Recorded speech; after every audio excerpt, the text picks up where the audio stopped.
Um garoto se encontra envolto em uma luz estranha, sem saber o que está acontecendo. De repente, ele é levado a uma deusa chamada Nolin, que explica que ele foi convocado para Midgard por um feitiço de outro mundo. Descobrimos então que ele foi pego por engano na convocação de outras pessoas e então a deusa pede desculpas pela confusão. O jovem, ainda mais confuso, ouve enquanto ela esclarece que a invocação mundial envolve inúmeros alvos em diversos mundos, mas por algum motivo o garoto, que não era originalmente destinado a ser convocado, acabou envolvido no processo. Ela então nos explica que o feitiço de invocação é incrivelmente perigoso e as leis deste mundo e da Terra são significativamente diferentes, o que coloca Midgard em risco de colapso, razão pela qual o feitiço foi proibido. No entanto, a deusa dá uma pistolada violenta, soltando até um palavrão que começa com a letra B, referindo-se a uma nação que ativou o feitiço novamente. O garoto pergunta se outras pessoas foram convocadas ali junto com ele, mas Nolin responde que não, mencionando que os alvos reais foram convocados para o Império Sacro de Sidônia, onde o feitiço foi ativado. E sentindo-se impotente e obviamente indesejado, o rapaz então pede para ser enviado de volta para seu mundo, já que eles fizeram a bobagem de meter ele nesse rolo sem necessidade, mas Nolin não pode atender a esse pedido. Ela explica que estava tão irritada que ajustou as coisas para garantir que o feitiço proibido nunca mais fosse utilizado e, como consequência, bem, ele não pode ser utilizado novamente. E para piorar, ela menciona que ele sequer tem um corpo para voltar lá, e é nesse momento que ele percebe que é apenas uma espécie de entidade e se questiona sobre seu destino. E gente, essa deusa parece estar batendo pino e esse prota aparenta estar lascado. Eu confesso que eu tô gostando até aqui. Nolin então pede para que ele desista de retornar ao seu mundo original e tente começar uma nova vida em Midgard. E sem esperança e perspectiva, ele pergunta se ele será convocado pelo Império de Sidônia, mas a deusa explica que aquele local é muito problemático e, considerando sua presença acidental, ele provavelmente seria tratado mal no Império Sagrado. Ela então diz que sente-se culpada por tudo que está rolando por ali e então está pensando em enviá-lo para uma outra nação com todo o seu apoio. E meus queridos, com o apoio dessa voada aí, provavelmente o nosso prota vai entrar em uma roubada, mas seguimos em frente. E ela, percebendo que ele não está ansioso para essas coisas, pois segundo ela sabe que na Terra a galera fica surtada com mundos de fantasia e tal, e pergunta o que há de errado com ele. E o nosso prota, demonstrando uma coragem de um esquilo, apenas responde que tudo que ele sente nesse momento se resume à ansiedade por conta de imaginar tendo que enfrentar dragões e goblins e tal, mas Nolin assegura que seu apoio será crucial para ele. Ela então pede que ele visualize a palavra status e, ao fazer isso, aparece um painel com informações sobre o prota. Seu nome é Takumi Iruma, ele tem 17 anos, mas fica confuso sobre a seleção de classe, pois ele era um trabalhador assalariado em sua vida anterior e o painel indica que não possui uma classe relacionada a isso. Nolin acredita que o passado não importa e explica que não existem trabalhadores assalariados em Midgard. Nesse mundo existem espadachins, magos, cavaleiros, gatunos e caçadores na classe de combate, enquanto na classe de produção inclui herbalistas, alquimistas, ferreiros e carpinteiros. Takumi diz que não gosta de lutar e por conta disso se imagina nas classes de produção, e Nolin reprova esse comentário e sugere que se Takumi utilizar as habilidades adquiridas por suas ações, ele poderá encontrar emprego. Se ele desejar seguir na produção, por exemplo, a deusa pode fornecer a ele um feitiço útil para isso, bem como uma magia de cura para proteção e algumas outras coisas para sua aventura. Com isso, ela conjura um diamante mágico e o integra ao garoto perdido. Ele sente uma forte dor de cabeça, mas a deusa, ignorando isso, deseja a ele apenas uma boa jornada para o continente de Asgard e o envia sem mais explicações. A guria é muito sem coração. A cena muda e algum tempo depois, uma luz cruza o céu em alta velocidade, caindo no chão. E mano, o cidadão não ter virado carne moída nessa cena foi ótimo. Após se recuperar parcialmente, Takumi se levanta da terrível experiência e vai até um lago, onde vê seu reflexo na água e não se reconhece mais. Aos poucos, ele se liga que essa é sua nova aparência e menciona que ele está bem mais bonito do que na sua aparência da sua vida anterior, e com isso torna-se um pouco mais fácil para o prota esquecer seu passado e também que foi sacaneado por toda essa galera. Abrindo sua bolsa, ele encontra algum dinheiro e comida suficiente para durar um tempo. Verificando seus status, Takumi vê a benção da deusa Nolin e pensa que isso pode causar problemas se as pessoas descobrirem. Ele também percebe uma caixa de itens, algo familiar nos jogos de RPG que ele jogava na Terra. Além disso, Takumi possui feitiços elementais de nível 1 de fogo e água, e curioso, ele se pergunta se pode realmente utilizar essas habilidades, e temendo as consequências de um feitiço de fogo, o garoto conjura uma bola de água e fica impressionado. Em seguida, ele lança um corte de vento e depois uma bola de pedra, e com essas ações ele percebe que realmente está em um mundo de fantasia. De qualquer forma, Takumi precisa encontrar uma vila, então se aventura mais fundo na floresta em busca de um caminho que o leve até isso. Em um determinado ponto, ele encontra um tronco e usa sua habilidade de avaliação para descobrir que aquela madeira é de treante, um recurso de alta qualidade coletado de monstros treante, que são tipo uns monstros de árvore que podem ser utilizados em cajados, itens mágicos e lanças. Ao ver isso, Takumi pensa que poderia trabalhar com essa madeira usando sua habilidade de forja, e sem perder tempo ele visualiza uma lança e ativa a habilidade de modelagem, criando uma lança e adquirindo a habilidade de carpintaria. Como conseguir usar essa madeira, Takumi examina a área ao redor para fazer algo semelhante com as plantas locais. Ao seu redor, dezenas de plantas formam o que ele vê como um verdadeiro tesouro para a fabricação de poções e venenos. Ele então reúne uma enorme quantidade de ingredientes, mas não sabe o que fazer com tudo aquilo, já que certamente não caberia em sua bolsa. Nisso, Takumi se lembra da sua caixa de itens que ele ganhou da deusa e do fato que ela possui armazenamento infinito, e dessa forma ele coloca os ingredientes dentro dela. No meio disso tudo, uma garotinha aparece, correndo desesperada e se escondendo atrás dele. Ela estava ali porque um coelho com chifres a estava perseguindo, então Takumi pega sua lança para se defender, e quando o coelho ataca, o garoto fecha os olhos, literalmente se borrando de medo, e o ataca com sua arma. Para a sorte do nosso prota, a lâmina atinge a cabeça do animal e o manda de comes e bebes, e graças a isso Takumi ganhou nível 1 na classe guerreiro, mesmo sem ele querer. Quando a garotinha agradece pela ajuda, ela menciona que veio da Vila Borde e que estava colhendo ervas medicinais e se perdeu na floresta. Ao ouvir isso, Takumi pede para acompanhar a menina até a vila e ela aceita sem hesitar. Dessa forma, a garota recolhe o coelho chifrudo, mas ele sente que cometeu um erro ao revelar sua caixa de itens para a menina. A menina diz que se chama Molly e os dois seguiram até a Vila Borde. Enquanto isso, no Império Sacro de Sidônia, os outros indivíduos convocados olham ao redor tentando entender onde estão. Um garoto pergunta se a Akane se machucou e ela afirma que não, mas o importante é descobrir o que tá rolando por ali. E enquanto o trio discute a situação, uma mulher aparece, agradecendo a eles por terem respondido ao chamado. E diante das exigências por explicações, ela revela que estão em um mundo completamente diferente, convocados para usar seus poderes como heróis para salvar aquele mundo. A mulher misteriosa se apresenta como Elizabeth, a primeira imperatriz do Império Sagrado de Sidônia. Na sequência, vemos que a Akane desbloqueia seu poder, ela ganha o poder da revelação e sente que não pode confiar naquela mulher estranha, pois ela parece perigosa. A cena muda e mais tarde, Takumi chega à Vila Borde e devolve Molly aos seus pais, que o agradecem pela ajuda. O garoto pergunta se pode ficar na vila por alguns dias e os parentes de Molly concordam, mencionando que a área é rica em ingredientes para remédios e possui minerais próximos, tornando Borde um paraíso para os artesãos. Um homem mais jovem apresentou um mais velho como Bobon, um ferreiro, e Takumi se sente grato pela oportunidade de ficar. Como nas estalagens em Borde, os moradores decidem construir uma casa para o visitante, algo que ele não esperava. Logo, eles encontram um pequeno espaço vazio no território para a residência de Takumi, e para mostrar que ele está disposto a ajudá-los, o garoto nivela o terreno com sua magia de terra, mas isso consome uma mana federal no nosso prota que quase frita o seu cérebro. Os homens ficam impressionados com a magia do estrangeiro, como se não tivessem muito contato com esse tipo de coisa, mas deixando isso de lado, eles informam que cuidarão do resto da construção, e Takumi percebe que sua nova vida realmente começou e até agora não parece nada ruim. E no dia seguinte, por conta de suas habilidades em carpintaria, forja e marcenaria, ele faz sozinho a maior parte dos móveis para sua nova casa.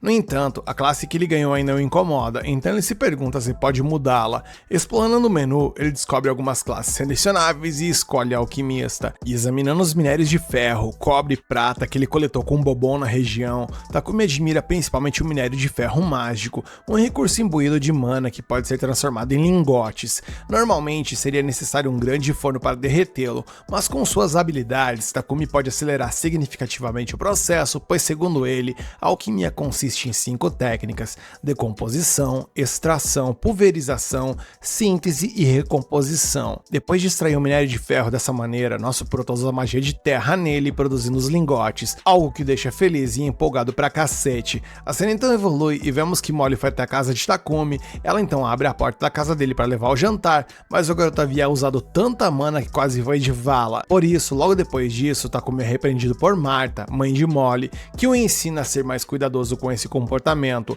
Por sua vez, Banga, o pai da menina, dá ao alquimista uma poção de cura. Depois desse dia, Takumi começa a trabalhar com mais moderação, mas mesmo assim Marta e Molly vão verificá-lo de vez em quando. Independentemente disso, Takumi consegue alcançar o nível 32 como alquimista e 36 como ferreiro. Em outro dia, enquanto forjava uma lâmina, Bobon pede ao nosso prota que aumente a temperatura com sua magia, e com a ajuda do alquimista, o ferreiro conseguiu produzir sua melhor peça até então. Naquele dia, Takumi alcançou o nível 40 como ferreiro, embora quisesse ser um alquimista, classe que ele ainda estava no nível 33. Em outro dia, Takumi vai até Banga e pede a ele algumas poções, pois planeja usar ingredientes para produzir outras diferentes. Banga concorda com a proposta, mas pede ao jovem que venda algumas a ele quando conseguir. Takumi então mistura ervas Ryukuki esmagadas na água e a cada mexida no caldeirão a cor muda, lembrando de seus experimentos que fazia quando criança. E depois de terminar duas delas, ele não fica satisfeito com o resultado e sai em busca de novos ingredientes. No início de sua nova expedição, o alquimista come uma planta e tem uma reação horrível e imediatamente utiliza essa purificação para se curar, mas embora sobreviva, ele quase desmaia de exaustão. Ele menciona que mesmo sendo a maneira mais rápida para ganhar resistência e aumentar sua magia de luz, ele admite que é uma loucura fazer o que ele está fazendo, mas reconhece que dessa forma agora ele é capaz de utilizar a magia de purificação. Se a situação parecia tensa para o nosso prota nesse momento, eu só digo que tem tudo para piorar, pois um javali gigante e fortalecido surge por ali e investe contra o prota e ele reage com sua lança, mas a armadura da fera quebra a lâmina. Takumi no desespero então tenta utilizar suas magias, mas nenhuma causa dano ao animal. Em meio à confusão, ele acaba encontrando uma aranha venenosa ferida que ataca o javali, mas também é arremessada. E sem saber o que fazer, Takumi definitivamente vai pro tudo ou nada e arrisca utilizar sua magia de decomposição alquimista no javali. E essa estratégia acaba funcionando, esbagaçando com o porcão. E mesmo ferido, o garoto vai ver como a aranha está, pois parecia que ela estava tentando ajudá-lo naquele momento. Por isso, o humano cura a aranha e ganha a habilidade de domar, e pensando se deveria ou não fazer isso, ele simplesmente decide fazer, graças ao olhar pidão da aranha com seus 8 olhos. Ele então a doma e a chama de Kaede, porque o padrão em suas costas ali se parece com uma folha de Kaede, segundo ele. E usando sua voz, a aranha diz que gosta do nome e após isso ela evolui para uma aranha assassina, aumentando de tamanho. A cena muda e Takumi voltou à vila, e quando o pessoal reparou que o rapaz trouxe ali o que já foi um javali fortificado um dia, todo mundo ficou espantado. O espanto se intensificou mais um pouco quando eles repararam que há nas costas dele uma aranha gigantesca. No entanto, Takumi explica que a domou e por conta disso eles não precisam se preocupar. Então os moradores mais aliviados preparam uma festa para rangar o javali. À noite, durante a celebração, Banga entrega os materiais do animal para a armadura de couro que Takumi pediu e aconselha o garoto a vender o restante na cidade de Bolton. No meio disso tudo, Banga e Bobon discutem como tudo melhorou desde a chegada do Takumi por ali. Na manhã seguinte, em algum lugar, uma mulher observa atentamente pela janela. Enquanto isso, Nolin acompanha os passos de Takumi e gosta do que vê, enquanto outra deusa se aproxima e pergunta o que Nolin espera dele, já que além de conceder ao garoto uma bênção especial, ela o enviou para o passado, um ano antes de Sidônia ativar o feitiço de convocação. Eita, por essa nem o futuro esperava, gente. Nolin, por sua vez, responde que não tem um motivo específico para isso e eu tenho certeza que há motivos de sobra para tal. No dia seguinte, Takumi repreende Kaede por ter acordado enrolado em sua teia, sem mencionar que ela cobriu todo o quarto com aquele tipo de seda. A aranha pede desculpas e explica que se sentiu muito sozinha, por isso queria manter o seu mestre com ela por mais tempo, já que ele estava sempre tão ocupado. Ao ouvir isso, Takumi percebe que realmente ele vinha negligenciando a Kaede, passando todo o seu tempo criando poções e outros itens, e refletindo sobre isso, ele também se desculpa e promete tirar uma folga do trabalho para passar um tempo com sua amiga. Radiante, Aranha pula sobre o humano justo quando Marta chega por ali com uma refeição e presencia uma cena no mínimo incomum. Takumi tenta explicar que seu animal de estimação não estava tentando comê-lo, mas Marta notou a quantidade de seda enorme da aranha no quarto e vê potencial no material. Não querendo desperdiçá-lo, ela cria algumas roupas a partir da seda e suas amigas ficam impressionadas com o resultado. Ao observar isso, Takumi não tinha ideia de que a seda da aranha era tão incrível e as mulheres explicam que se trata de um item luxuoso, muito procurado por nobres. Marta tenta se comunicar com Kaede pedindo mais seda elástica e a aranha consegue entender, fornecendo o material. Assim Takumi chama sua amiga para brincar, é a vez dela dizer que está ocupada e bem, nosso prota recua, satisfeito por ver sua amiga aproveitando. Já que estava livre, ele decide voltar ao trabalho. Ao olhar ao redor, ele percebe que já faz quase um mês desde que chegou à vila e sente que em breve precisará estudar alquimia na cidade grande. No entanto, ele não quer partir sem deixar sua marca nesse lugar lugar onde todos foram gentis com ele. Mais tarde, Takumi vai até Bobon e recebe sua armadura. Além disso, o ferreiro menciona que precisa consertar as solas e pontas das botas do jovem, pois não são adequadas para enfrentar os monstros na floresta. Takumi argumenta que ele é só um produtor e não lida com essas questões, mas Bobon sabe muito bem que Takumi frequentemente vagueia sozinho pela floresta, e isso não é a atividade de um simples produtor. Nesse momento, Banga chega para ver a armadura do garoto e menciona que para o trabalho de produção de Takumi evoluir, ele precisa se mudar para uma cidade maior, onde a demanda e a oferta de materiais sejam maiores também. Com isso em mente, o homem informa que comerciantes de Bolton estão vindo para a vila na próxima semana e ele organizou uma carona para Takumi na carroça deles. Em outras palavras, o protagonista estava se mudando para Bolton, algo pelo qual agradece aos amigos que tanto o apoiaram. Animado, Takumi se encontra com Marta e vê que ela está prestes a descartar as entranhas de um coelho chifrudo que Banga havia caçado. Ela menciona que, embora seja a parte mais saborosa do animal, se usada como está, há risco de doenças ou parasitas. Contudo, Takumi usa sua magia de purificação para resolver o problema.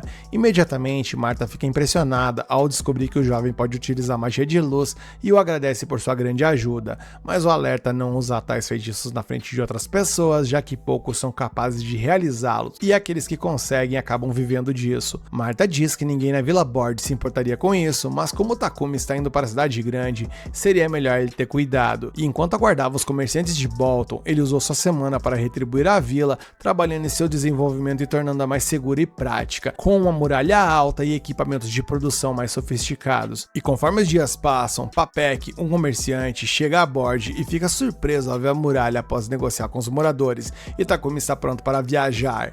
Bobon pergunta se o garoto não está esquecendo de algo e ele se lembra de entregar 100 poções de cura que havia produzido para a Banga, caso fossem necessárias para os moradores. Papek fica impressionado com a substância e segura a garrafa contra o sol para admirar seu brilho. Nesse momento, Marta e os outros moradores se reúnem para se despedir de Takumi. Molly pergunta onde está Kaede e Takumi diz que ela está dormindo. Banga e Bobon incentivam o garoto a se manter firme e se cuidar, enquanto Marta entrega uma tônica que alguns moradores produziram pessoalmente para ele, com a ajuda dos fios produzidos pela Kaede. E comovido por tanto carinho, Takumi se inclina para agradecer a todos por tudo que fizeram para ele. Logo, ele embarca na carroça e parte com lágrimas nos olhos, afinal de contas, essa foi a primeira cidade onde ele viveu em Midgard e ele passou a considerá-la sua terra natal. E durante a viagem, Papek comenta que Takumi era muito amado pelos habitantes de Bord, e faço um parênteses aqui, eu não confio nesse cara. E Hit, um dos viajantes, não consegue conter suas lágrimas diante da bela cena que presenciou. Em seguida, todos eles se apresentam, começando pelo próprio Hit, depois Ryu se apresenta e aponta um homem calado e careca como Bogar. Papek explica que os três formam um grupo de aventureiros de rank C, conhecido como Presas de Leão. Hit conta que estão protegendo a caravana, embora Ryu esteja entediado com a calmaria do ambiente, tanto que adoraria que algum monstro aparecesse. A propósito, ele comenta que Takumi segura sua bolsa como se estivesse contendo algo muito importante ali, e o garoto revela que dentro dela está sua aranha assassina de estimação, e sem saber do perigo, Ryu espreita dentro da bolsa para ver a criatura, mas acaba sendo atacado por ela. Depois disso, Kaede se agarra em Bogar, que a abraça carinhosamente. Hit e Papek perguntam se Takumi tem mais aquela poção de cura, pois adorariam comprá-la. Assim que o alquimista confirma, o comerciante para abruptamente a carroça, olhando chocado. Os aventureiros pegam suas armas, pensando que poderia ser um monstro, e de fato são. É um grupo de goblins que está se aproximando da carroça. As presas de leão rapidamente deixam a carroça para fazer seu trabalho, e Ryu, percebendo que havia cerca de 20 monstros na floresta, alerta seus companheiros de que iria atrair os inimigos atirando flecha neles.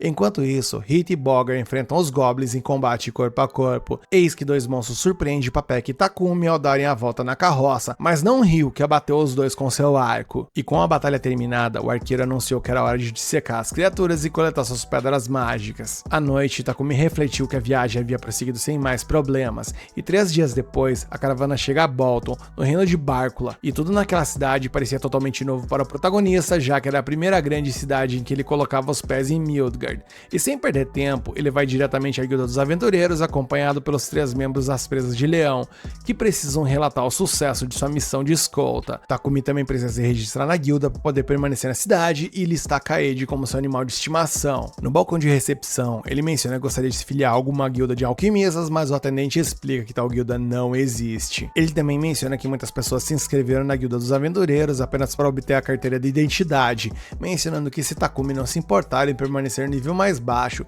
sua inscrição nunca expira, caso ele aceite ao menos uma missão simples por mês. No final, Takumi decide se registrar na Guilda dos Aventureiros e oficialmente lista Kaede como seu animal de estimação. Em seguida, o alquimista vai à companhia Papek para fechar um acordo de 100 poções com o proprietário. O empresário oferece 10 moedas de prata para cada poção básica de cura e energia e 50 por cada poção de mana. Takumi rapidamente faz as contas em sua cabeça e quase desmaia ao perceber que tudo aquilo ali somaria 7 milhões de ienes, que convertendo em reais, galera, daria mais ou menos 270 mil. Quase nada. Além disso, o Papek menciona que reduziu um pouco o preço porque Takumi ainda é desconhecido por ali. Sinceramente, Takumi acha bom demais para ser verdade e suspeita que deve haver algum motivo oculto para Papek pagar tanto para alguém que mal conhece, embora ele não pareça ser um trapaceiro. Enquanto nosso prota está imerso em pensamentos, Papek também pergunta onde Takumi planeja morar. Se Takumi realmente quer trabalhar como produtor, ele deveria ter uma casa ou oficina, e Takumi aponta que está com pouco dinheiro, mas Papek insiste em mostrar uma propriedade para ele alugar. Ele então chama Thomas, um de seus funcionários, e pede que acompanhe o recém-chegado até o seu possível novo lar. Logo após, Takumi é levado para uma verdadeira mansão e perde completamente a compostura, nunca esperando viver em um local como aquele.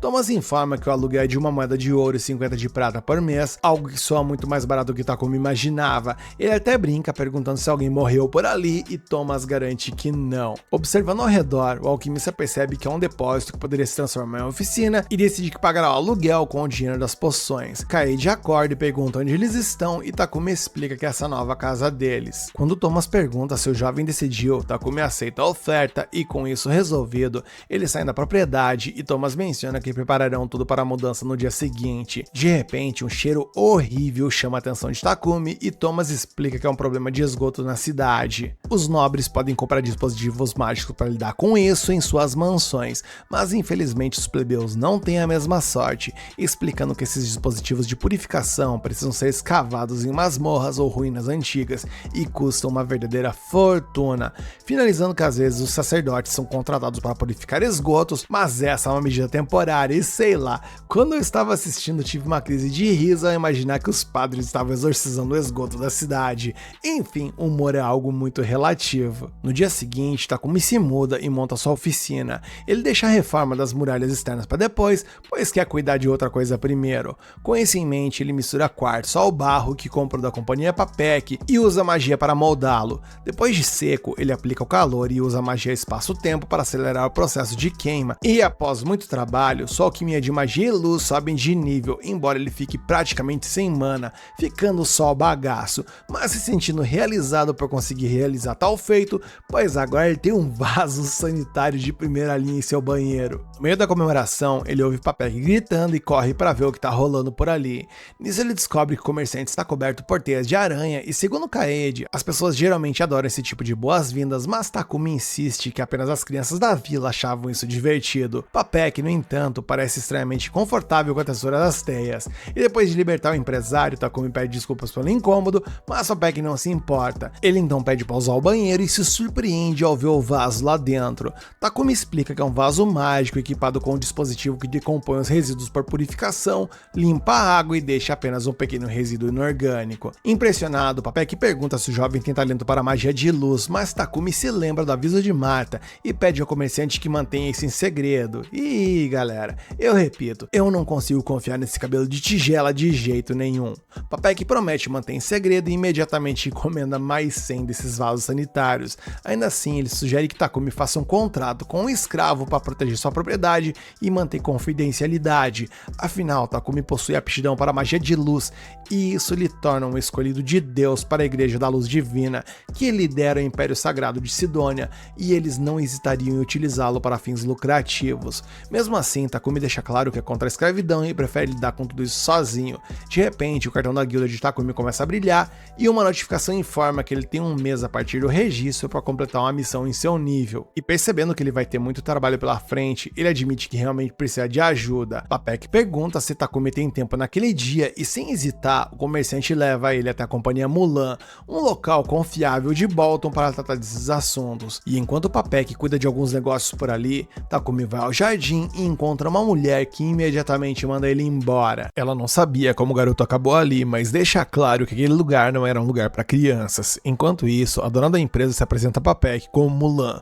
Papek explica que Takumi está procurando por um servo, embora ele esteja hesitante em afirmar tal contrato. Segundo Takumi, ter um servo era algo que simplesmente não existia no lugar onde ele veio, e Mulan menciona que de fato, uma vez que o contrato é firmado entre o servo e o mestre, ele os vincula ao serviço. No entanto, pelo menos nesse reino, os direitos dos servos são protegidos, incluindo alimentação, vestimenta e abrigo, sendo proibido obrigá-los a realizar ações que não estão descritas no contrato. Por outro lado, os servos são proibidos de compartilhar informações sobre seu mestre, e essa explicação muda a visão do Takumi, que começa a reconsiderar a ideia, justamente por conta do sigilo. Mulan então explica os tipos mais comuns de contratos, sendo aqueles que se tornam servos por dívidas, que têm um contrato que dura ali até a dívida ser paga. Geralmente esses aí são criminosos, enquanto prisioneiros de guerra entram nesse acordo para garantir um lugar para viver. Além disso, há contratos com pessoas capturadas e forçadas ilegalmente à servidão, sendo esse o caso mais comum. Na opinião de Papek, seria mais interessante para Takumi ter um dos prisioneiros de guerra que não pode ser libertado sem a permissão do mestre, pois Takumi é um portador de habilidades e talentos únicos. Takumi acrescenta que gostaria de focar em seu trabalho, mas também tem missões da Guilda dos Aventureiros e não consegue lidar com as tarefas diárias no momento. Em outras palavras, ele precisa de alguém para gerenciar as tarefas de sua mansão. O ponto principal é que existem segredos envolvendo as habilidades de Takumi, então ele precisa garantir que não haverá problemas. O garoto também imagina que explorará lugares perigosos em busca de materiais e recursos para sua produção, então seria importante que o servo tivesse experiência em combate para acompanhá-lo nas expedições. Seguindo as intenções do cliente, Mulan sugere que ele precisará de 2 servos e apresenta Maria, uma jovem que foi sequestrada por bandidos quando pequena e não tem mais família. Ela foi treinada para ler, escrever, calcular e realizar tarefas domésticas. Um tanto constrangido diante da garota, Takumi explica que sua casa tem uma sala de estar, uma sala de jantar e uma cozinha no primeiro andar, enquanto o segundo andar possui 4 quartos e um banheiro. Sabendo disso, ele pergunta se Maria é capaz de assumir o trabalho. Sem hesitação, ela confirma, mas pergunta por que o contratante parece tão inquieto. Na real, Takumi não entende como uma pessoa tão bonita quanto ela ainda não foi escolhida por nenhum mestre, e ao ouvir isso, Maria fica visivelmente envergonhada, explicando que só pode realizar tarefas domésticas e apenas isso, enfatizando apenas isso para caso ele pense que tarefas domésticas envolvam compartilhar uma mesma cama e tal, e desesperado, Takumi tenta esclarecer que não quis ofendê-la e não espera nada disso dela. Então Mulan decide avançar com o contrato após os dois se entenderem. Quanto ao serviço com experiências em combate que o cliente busca, a empresária informa que não tem nenhum prisioneiro de guerra disponível no momento. Maria menciona Sofia, mas Mulan a repreende e deixa claro que a garota não deve interferir, mandando-a de volta para arrumar sua bagagem. Após Maria sair, Takumi pergunta sobre Sofia e Mulan revela que a elfa tem problemas, mas não entra em detalhes, deixando o garoto ali curioso. Após isso, Mulan promete contatá-lo quando tiver um candidato adequado, mas guiado por sua habilidade de intuição, Takumi insiste em conhecer Sofia. Assim, Mulan o leva ao quarto da elfa e explica que ela foi capturada na guerra entre os reinos de Triária e Yugur há cerca de 50 anos, sendo o reino de Yugur uma nação de elfos. Por várias razões, Sofia nunca assinou um contrato com ninguém, tendo um ferimento grave na orelha esquerda, limitações na mão direita e na perna esquerda, além de sua magia espiritual elementar única dos elfos estar selada, e por conta disso, Mulan acredita que Sofia está sob algum tipo de maldição, e para piorar, essas limitações são fatais para uma combatente. Após ouvir todos esses detalhes, Takumi pede para falar com a elfa e Mulan permite, surpreendendo Sofia, que claramente não queria conversar com o humano. De qualquer forma, a dona da empresa deixa o quarto e Takumi se apresenta. Sem dizer seu nome, Sofia deixa claro que não será útil para ele, mas Takumi segura o rosto da mulher para verificar seu status e descobre que ela é extremamente poderosa, estando no nível 64, embora os problemas com seus membros debilitados reduzam seus status em 100 e a maldição de exorcismo impeça o uso de sua mana. Ainda assim, Takumi imagina que pode encontrar uma maneira de quebrar essa maldição e utilizar alguém tão habilidosa em suas expedições. Nesse momento, Mulan entra no quarto em busca de uma resposta e Takumi confirma que quer um contrato com Sofia, pois sente que pode resolver seus problemas com ela. Mulan lembra de que essas questões estão sem solução há mais de 50 anos, mas o garoto confirma sem hesitar. Com isso, a empresária ri e garante a elfa ao cliente, enquanto Sofia resmunga por conta da decisão. Então Takumi pergunta honestamente se ela quer ou não quer ir com ele. Mesmo cerrando os punhos de raiva, Sofia responde que não é necessário confirmar os desejos de uma mera serva. De qualquer forma, o contrato agora está firmado entre as partes e Maria agradece a Takumi por contratar Sofia junto com ela. Nisso, Mulan lança um feitiço para oficializar o contrato, concluindo todo o processo definitivamente.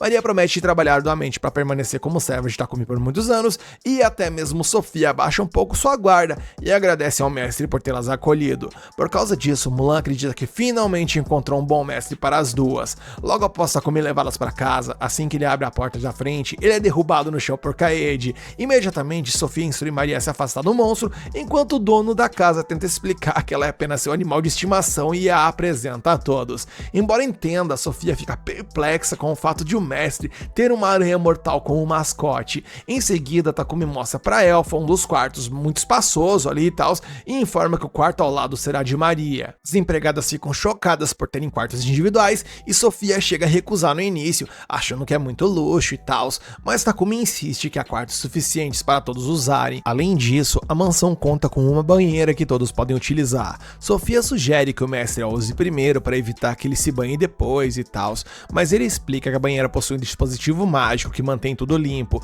Na cena seguinte, as empregadas experimentam o banho e Maria está bastante feliz com a nova realidade que encontrou.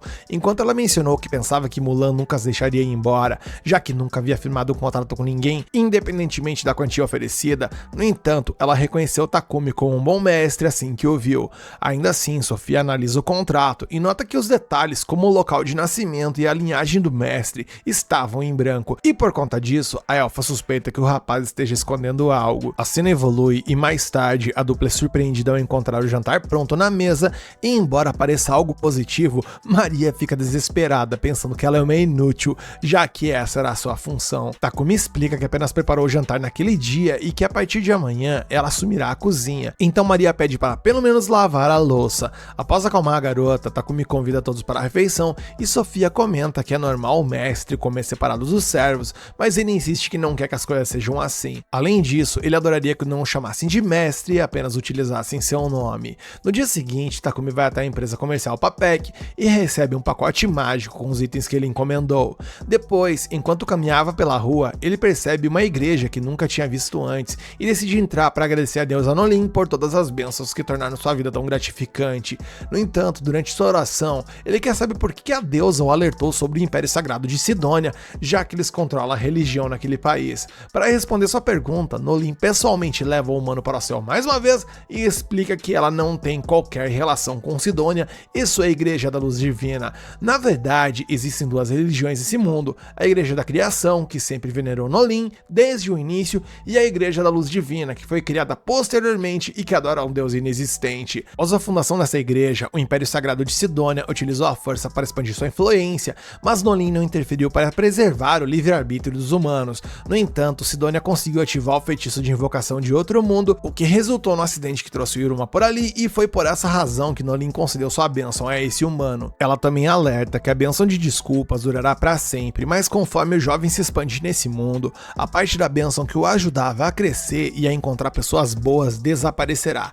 Ou seja, tudo que estava dando certo até agora pode mudar completamente, ou seja, novamente, o Papek é de boa e minha intuição falhou, gente. Ao saber disso, Takumi entende melhor porque encontrou tantas pessoas boas até o momento e que a partir de agora tudo dependerá unicamente dele. Um ano depois, no Império Sagrado de Sidônia, um líder sentado em seu trono pergunta a um subordinado como são os heróis invocados. A resposta é que os três estão treinando com Homer e Packer. Embora tenham relutado no início, assim que foram convocados, Elizabeth conseguiu convencê-los a servir o Império. Falando sobre eles, Akira e Yamato estavam treinando suas habilidades com espadas e a cobrança para que dessem o máximo era imensa. Durante um erro de Yamato, um homem aparece e pergunta se aquilo é tudo que ele tem, e essa frase trouxe à tona uma memória do jovem sendo derrotado em uma luta por um Ippon. Desde então, todos pensavam que Yamato estava perdido, mas para não repetir o fracasso, o garoto ergue sua espada novamente e volta para o combate. Enquanto isso, Akane também é chamada para o treinamento, mas recusa porque ela odeia violência.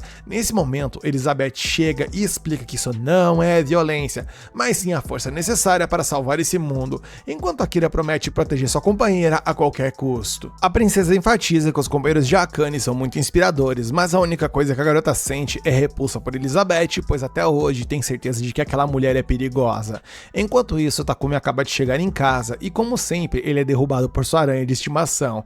Maria e Sofia correm para ajudar o mestre a pegar seus pertences no chão, mas quando a elfa estava prestes a pegar o pacote mágico, o garoto lança diretamente para sua caixa de itens para impedir que a empregada o toque, o que gera ainda mais desconfiança em sua mente. Por isso, ela vai até a oficina de Takumi para espioná-lo e o vê agindo de forma estranha. até mesmo cortando seu próprio braço com uma faca mergulhada em uma substância suspeita. Pra piorar, ele fala sozinho, dizendo que Maria é terrível, e isso é a gota d'água pra Sofia invadir a oficina e derrubar Takumi, perguntando o que ele planeja fazer com Maria. No entanto, a elfa desmaia no meio disso tudo, então Takumi verifica o estado dela e descobre que ela está exausta e possui um ferimento na mão esquerda. Imediatamente ele cura o ferimento e sobe de nível com sua magia de luz. Depois disso, ele coloca a Sofia para descansar em uma cama e Maria explica que a maldição faz com que a elfa fique cansada de tempos em tempos. E diante dessa situação, Takumi combina as magias de dissipar e cura extra, recuperando a orelha de Sofia. Com isso, o alquimista acredita que a elfa poderá lutar como antes. Mais tarde, Sofia acorda e insiste que Maria fuja de Takumi o mais rápido possível, mas a jovem explica que o mestre é uma boa pessoa e a curou da maldição. Nesse momento, a elfa percebe que a circulação de mana voltou ao seu corpo, por isso ela exige uma explicação de Takumi que revela que precisava de mais nível de magia de luz para quebrar a maldição, e o líquido roxo no frasco era extraído do veneno de Nenun, que ele encomendou da Papek. Ele então se feria e se curava para justamente subir de nível o suficiente para aprender a cura extra para ela. Sofia então pergunta por que ele chamou Maria de terrível e Takumi explica que isso foi um mal entendido, que na real ela só havia misturado essas plantas medicinais e as jogado fora por engano. E reconhecendo o feito de Takumi por ela, a empregada então jura lealdade a seu mestre pelo resto de sua vida. No dia seguinte, Takumi vai a uma grande biblioteca local, mas fica frustrado ao encontrar apenas 4 livros sobre alquimia. A alquimia aparenta estar em declínio nesse mundo e o nosso prota acredita que isso se deve ao fato de que para ler esses livros é necessário compreender textos oriundos de uma civilização mágica antiga, e isso acaba dificultando o acesso a traduções adequadas e tals. Felizmente, desde sua reencarnação, Takumi consegue entender todas as línguas desse mundo, provavelmente graças à bênção da deusa Nolin. Assim que chega em casa, Maria comenta que nunca esquecerá a cena mais fofa que já presenciou. E o nosso prota, entendendo um total de zero sobre o que ela está falando, questiona onde a doidona tirou essas ideias, e ela menciona que ela jamais esquecerá a visão que teve da Sofia ajoelhada diante dele ontem à noite, como se ela fosse um príncipe prometendo proteger sua princesa para sempre. Kaede, estando ali de boas, apenas concorda plenamente com ela, enquanto Takumi não fica nada satisfeito por ser retratado como uma princesa nessa história. Mais tarde, o alquimista termina de produzir os vasos sanitários que prometeu a Papek e considera fazer uma pausa em suas criações. Maria pergunta se ele vai produzir mais alguma coisa e ele responde que sim, mas que também está pensando em fazer uma viagem sem destino certo. Ele quer tentar encontrar materiais e refeições únicas, visitar pontos turísticos e explorar algumas ruínas, e seu plano é levar Sofia como sua guarda-costas, enquanto Maria ficaria em casa para cuidar de tudo. Kaede questiona qual seria o seu papel na viagem e Takumi lembra que ela é seu animal de estimação, então ela também vai. E vendo que ficaria sozinha, Maria implora para acompanhar seus amigos, mas Takumi argumenta que precisa de alguém para cuidar das tarefas domésticas. Em resposta, a garota, encarnando a verdadeira rainha da coitada Holândia, começa a fazer drama para tentar convencê-lo, dizendo que ficar sozinha naquela mansão seria como estar em um banheiro isolado no meio de um deserto escaldante, ou até menos importante do que isso. E Takumi reflete que a garota sempre faz analogias com banheiros, mas além disso, ele concorda que é realmente preocupante deixá-la sozinha em casa, especialmente com aquele olhar suplicante de gatinho pidão que ela tá fazendo. E para tentar encontrar algo que o faça mudar de ideia, o alquimista então usa sua magia de avaliação e verifica o status de Maria, e para sua surpresa, ela possui atributos com muito potencial para ser guerreira, o que o faz reconsiderar sua decisão. Sofia reforça o pedido da amiga, dizendo que poderia ensiná-la a lutar durante a viagem, e Takumi finalmente cede, permitindo que a jovem empregada os acompanhe. Com isso resolvido, agora é hora de produzir os armamentos para a viagem. Takumi pergunta que tipo de arma Sofia gostaria, e ela opta por uma espada longa, uma lança de 2,5 metros, além de um arco e 2 facas. E um tanto surpreso com as exigências da elfa, o alquimista quase pergunta se ela não quer um cafezinho também, mas ele entende que ela tá fazendo isso por ser uma guerreira e pergunta se ela não quer um escudo. Ela aproveita para pedir um broquel, que é uma espécie de um escudo, mas é um pouco menor e mais leve. Em seguida, ele faz a mesma pergunta para Maria, e como ela foi treinada no uso de lâminas curtas pela companhia Mulan, um punhal ou uma espada curta seriam boas opções. No entanto, Sofia avisa que o poder de ataque da amiga pode ser prejudicado se ela carregar apenas essas armas, então oferece para ensiná-la a usar uma lança. À noite, o prota separa alguns lingotes de aço mágico para produzir os equipamentos, pois nesse mundo os metais precisam ser mais do que apenas resistentes, caso contrário, eles são inúteis. No dia seguinte, eles começam os treinos com lanças e Sofia pede a Maria que repita alguns movimentos de ataque, mas dessa vez com a lombar abaixada. Enquanto a instrutora demonstra o movimento, a humana fica impressionada com o som produzido pelo golpe. Enquanto isso, Takumi Takumi continua trabalhando nos armamentos e está prestes a finalizar as lâminas das lanças, depois de consumir uma boa quantidade de mana com todo esse trabalho, o que pelo menos faz com que ele aumente várias de suas habilidades e classes. Ele então adiciona um padrão de asas à arma de Sofia e um padrão de chamas às armas de Maria, e após isso ele então aplica encantamentos de aumento de ataque e auto-reparo em ambas. Na sequência, ele pensa no que fazer com as facas de Maria, e considerando que ela é uma empregada, a imaginação dele ganha asas e ele pensa que ela ficaria interessante se ela colocasse as facas em suas coxas. E longe dali, vemos que o sexto sentido de Maria se aguça por conta das bobagens pensadas pelo nosso prota, e ela sente um calafrio estranho na coxa e sente a necessidade de cobrir o corpo, apesar de já estar vestida. A cena retorna ao Takumi e ele lembra que precisará medir as duas garotas para saber o tamanho exato de suas armaduras, e eu já começo a pensar que isso aí vai dar ruim. Ele, no entanto, é covarde demais para pedir isso para elas. Ele então tem uma ideia no mínimo inusitada com isso. Ele constrói bonecos às duas. Embora seja um pouco peculiar, o jovem se sente mais à vontade trabalhando assim do que envolvendo as duas no processo, e bem, o miserável foi um gênio nessa. Depois disso, ele decide utilizar a carapaça e o couro do javali gigante fortalecido com o material, junto com o tecido feito dos fios da Kaede. Para o design, nosso prota decide exercer seu direito de mestre para criar armaduras que agradem ao seu gosto. E alguns dias depois, vemos o resultado de todo o trabalho de fabricação, e lá estão Maria e Sofia, formosas em suas respectivas armaduras. Maria acha sua tão perfeita que mal consegue acreditar que é real, e a elfa enfatiza que a vestimenta ficou muito adequada ao corpo dela assim que ela colocou. Ela só não entende como o Takumi conseguiu produzir algo tão ajustado ao tamanho deles, e a Kaede, na inocência, quase dedurou o nosso prota, pois ela estava prestes a dizer que ele utilizou bonecos e tal, mas ele muda de assunto e destaca que a defesa deve ser muito boa também, graças à teia de aranha utilizada na fabricação.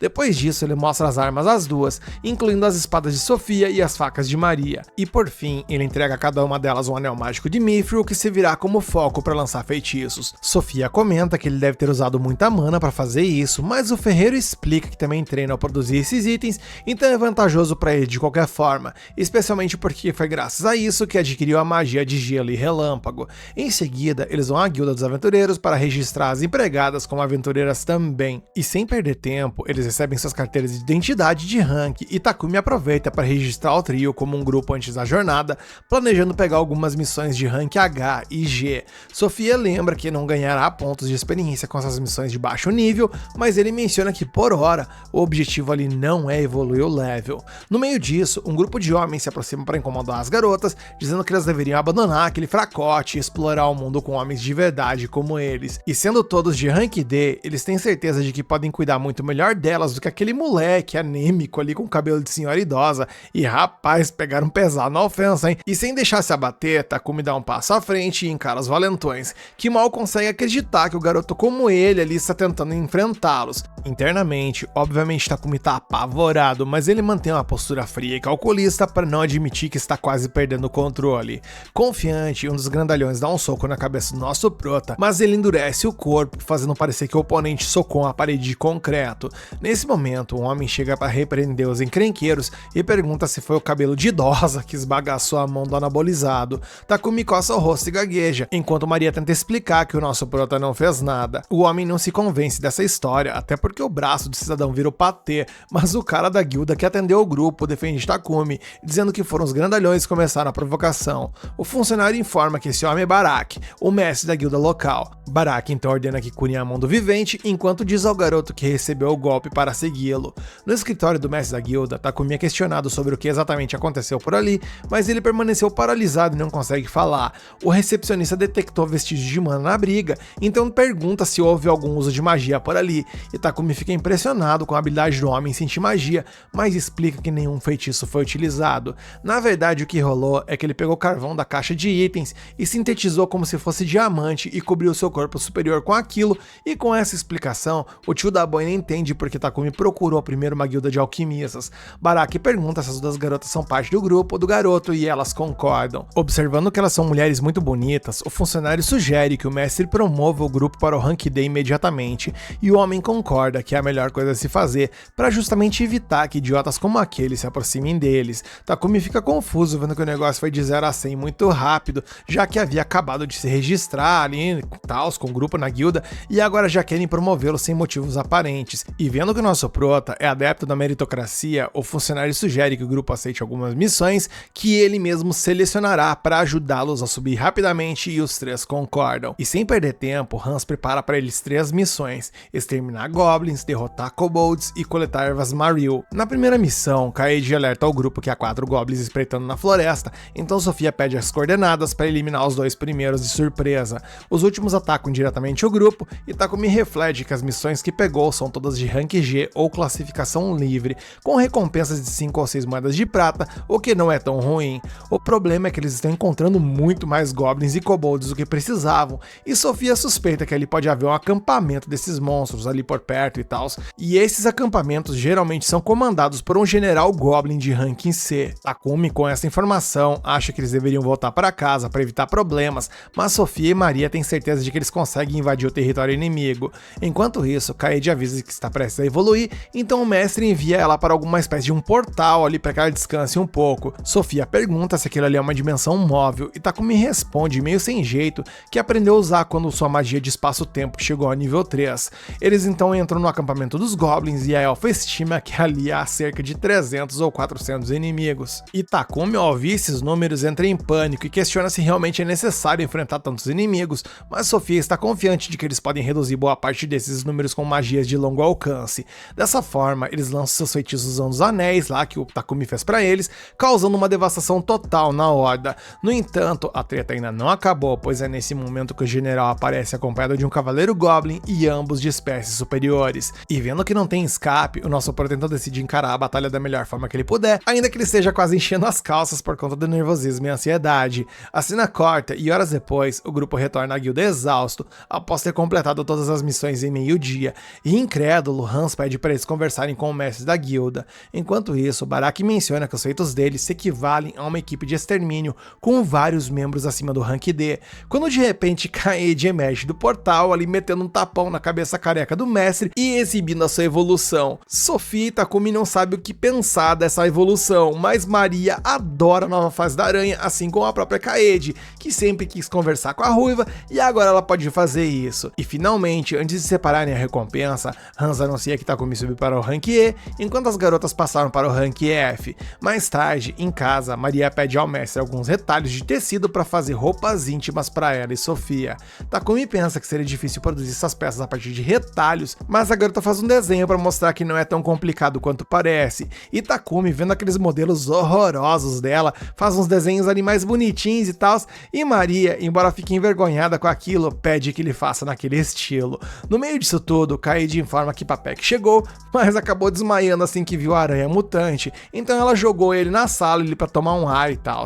Mais tarde, quando ele se recupera, o empresário informa que o Sr. de Bolton, o Marquês Godwin, quer conhecer o alquimista para falar sobre o dispositivo com magia de purificação. A cena então muda e vemos que eles foram até a grande cidade, e Lord Bolton expressa sua admiração pela eficácia do dispositivo na prevenção de pragas, sentindo uma profunda gratidão pelo jovem, chegando a se curvar diante dele. Takumi fica constrangido ao ver um líder de tal status se curvando, mas Godwin está confortável em fazer isso quantas vezes forem necessárias, se isso melhorar o seu domínio. Além disso, Takumi consegue derrotar um acampamento de goblins, algo que até os cavaleiros de Bolton haviam falhado em fazer, e por conta disso tudo, o Lorde pede a Takumi que priorize sua segurança daqui pra frente, pois seria uma grande perda para a sociedade se algo ruim acontecesse com ele. Ele alerta para não baixar sua guarda, especialmente quando o Império Sagrado de Sidônia vier atrás dele. A cena muda e alguns dias após essa viagem, o nosso Proto está exausto enquanto Kaede termina as roupas íntimas que ele havia prometido para Maria e Sofia.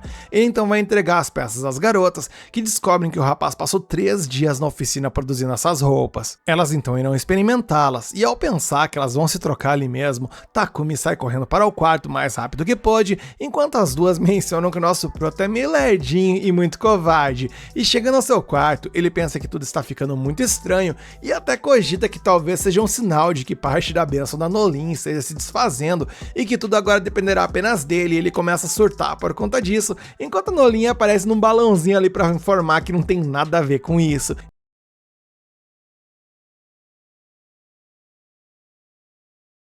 No dia seguinte, o alquimista animado revela sua mais recente criação, a geladeira, e Kaede abre a porta e se maravilha com a brisa fresca enquanto o mestre explica que o aparelho mantém os alimentos refrigerados para evitarem que eles estraguem.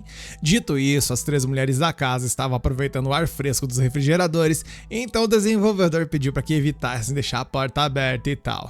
Durante o processo de criação, Takumi sintetizou ferro, cromo e níquel em uma liga e em seguida usou aço inoxidável, moldou em um retângulo e aplicou encantamento de resfriamento. Maria agradece pela incrível descoberta, porque agora ela pode cozinhar com ingredientes frescos a qualquer momento. Takumi então pergunta a ela qual a cor ela prefere e a empregada se volta para sua amiga Sofia, já que ela tem dificuldade em escolher entre as 3 opções. Sofia diz que prefere a azul, então Takumi deixa aquele refrigerador com as garotas e menciona que levará o restante para a Papec. Mais tarde, ele planeja atualizar os equipamentos da casa, inspirado por uma ideia que ele teve após ter aquela batalha contra o General Goblin, pois considerando que as armaduras são feitas de aço mágico, ele quis aumentar a durabilidade usando o Mithril e a Adamantita. Takumi leva essa ideia a Hans, que não tem certeza se há algum ferreiro em Bolton capaz de trabalhar com materiais tão raros, mas ele garante que encontrará alguém capaz no Reino dos Anões em Nomstal. De qualquer forma, o recepcionista fornecerá uma lista de ferreiros que vivem em Bolton antes que o jovem parta. Porém, Hans menciona que como o nosso prota é um alquimista, ele menciona que ele poderia conseguir sintetizar esses materiais preciosos, ainda que isso exigisse uma mana colossal para a fabricação. Isso poderia servir como uma alternativa para caso ele não conseguisse através de mineração. De acordo com o atendente, há uma cidade chamada Horas, a noroeste do reino de Bárcula, com uma mina onde o alquimista poderia extrair tanto o Mithril quanto a Adamantita. O problema aqui é que ele não poderá entrar a menos que seja membro da Guilda dos Ferreiros, porém ele menciona que há uma pequena brecha nessa regra a ser explorada.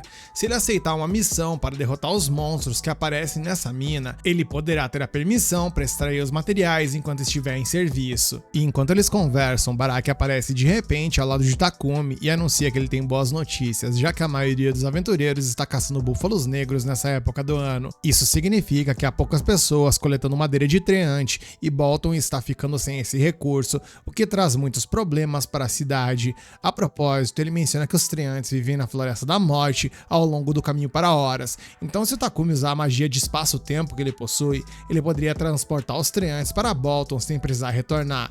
Tendo aceitado a missão, o mestre da guilda informa que um ferreiro está procurando um guarda-costas para Horas, e Takumi lamenta pelo fato de que ele está se sentindo que está sendo explorado. Porém, Baraki informa que se Takumi também aceitar essa missão, ele será promovido ao rank D, enquanto Maria e Sofia avançarão para o rank E. No entanto, o jovem alquimista argumenta que ele nunca participou de missões de escolta antes, então pergunta onde estão os 3 membros da Presa de Leão. Baraki informa que eles estão em uma missão diferente e Takumi se vê sem escolha a não ser perguntar quanto tempo leva para chegar em Horas. Hans informa que levará 7 dias em uma carruagem puxada por cavalos normais ou 4 dias em uma puxada por cavalos monstro, mas infelizmente ele alerta que a guilda só tem cavalos comuns disponíveis no momento. Nesse momento, Ryo entra na sala e se desculpa por usar um cavalo. Surpreso com a presença do arqueiro das Presas de Leão, Hans pergunta se eles já alcançaram seu objetivo tão rapidamente e Ryo responde que não. Ele conta que eles mataram um búfalo negro no caminho, então ele trouxe de volta antes que estragasse.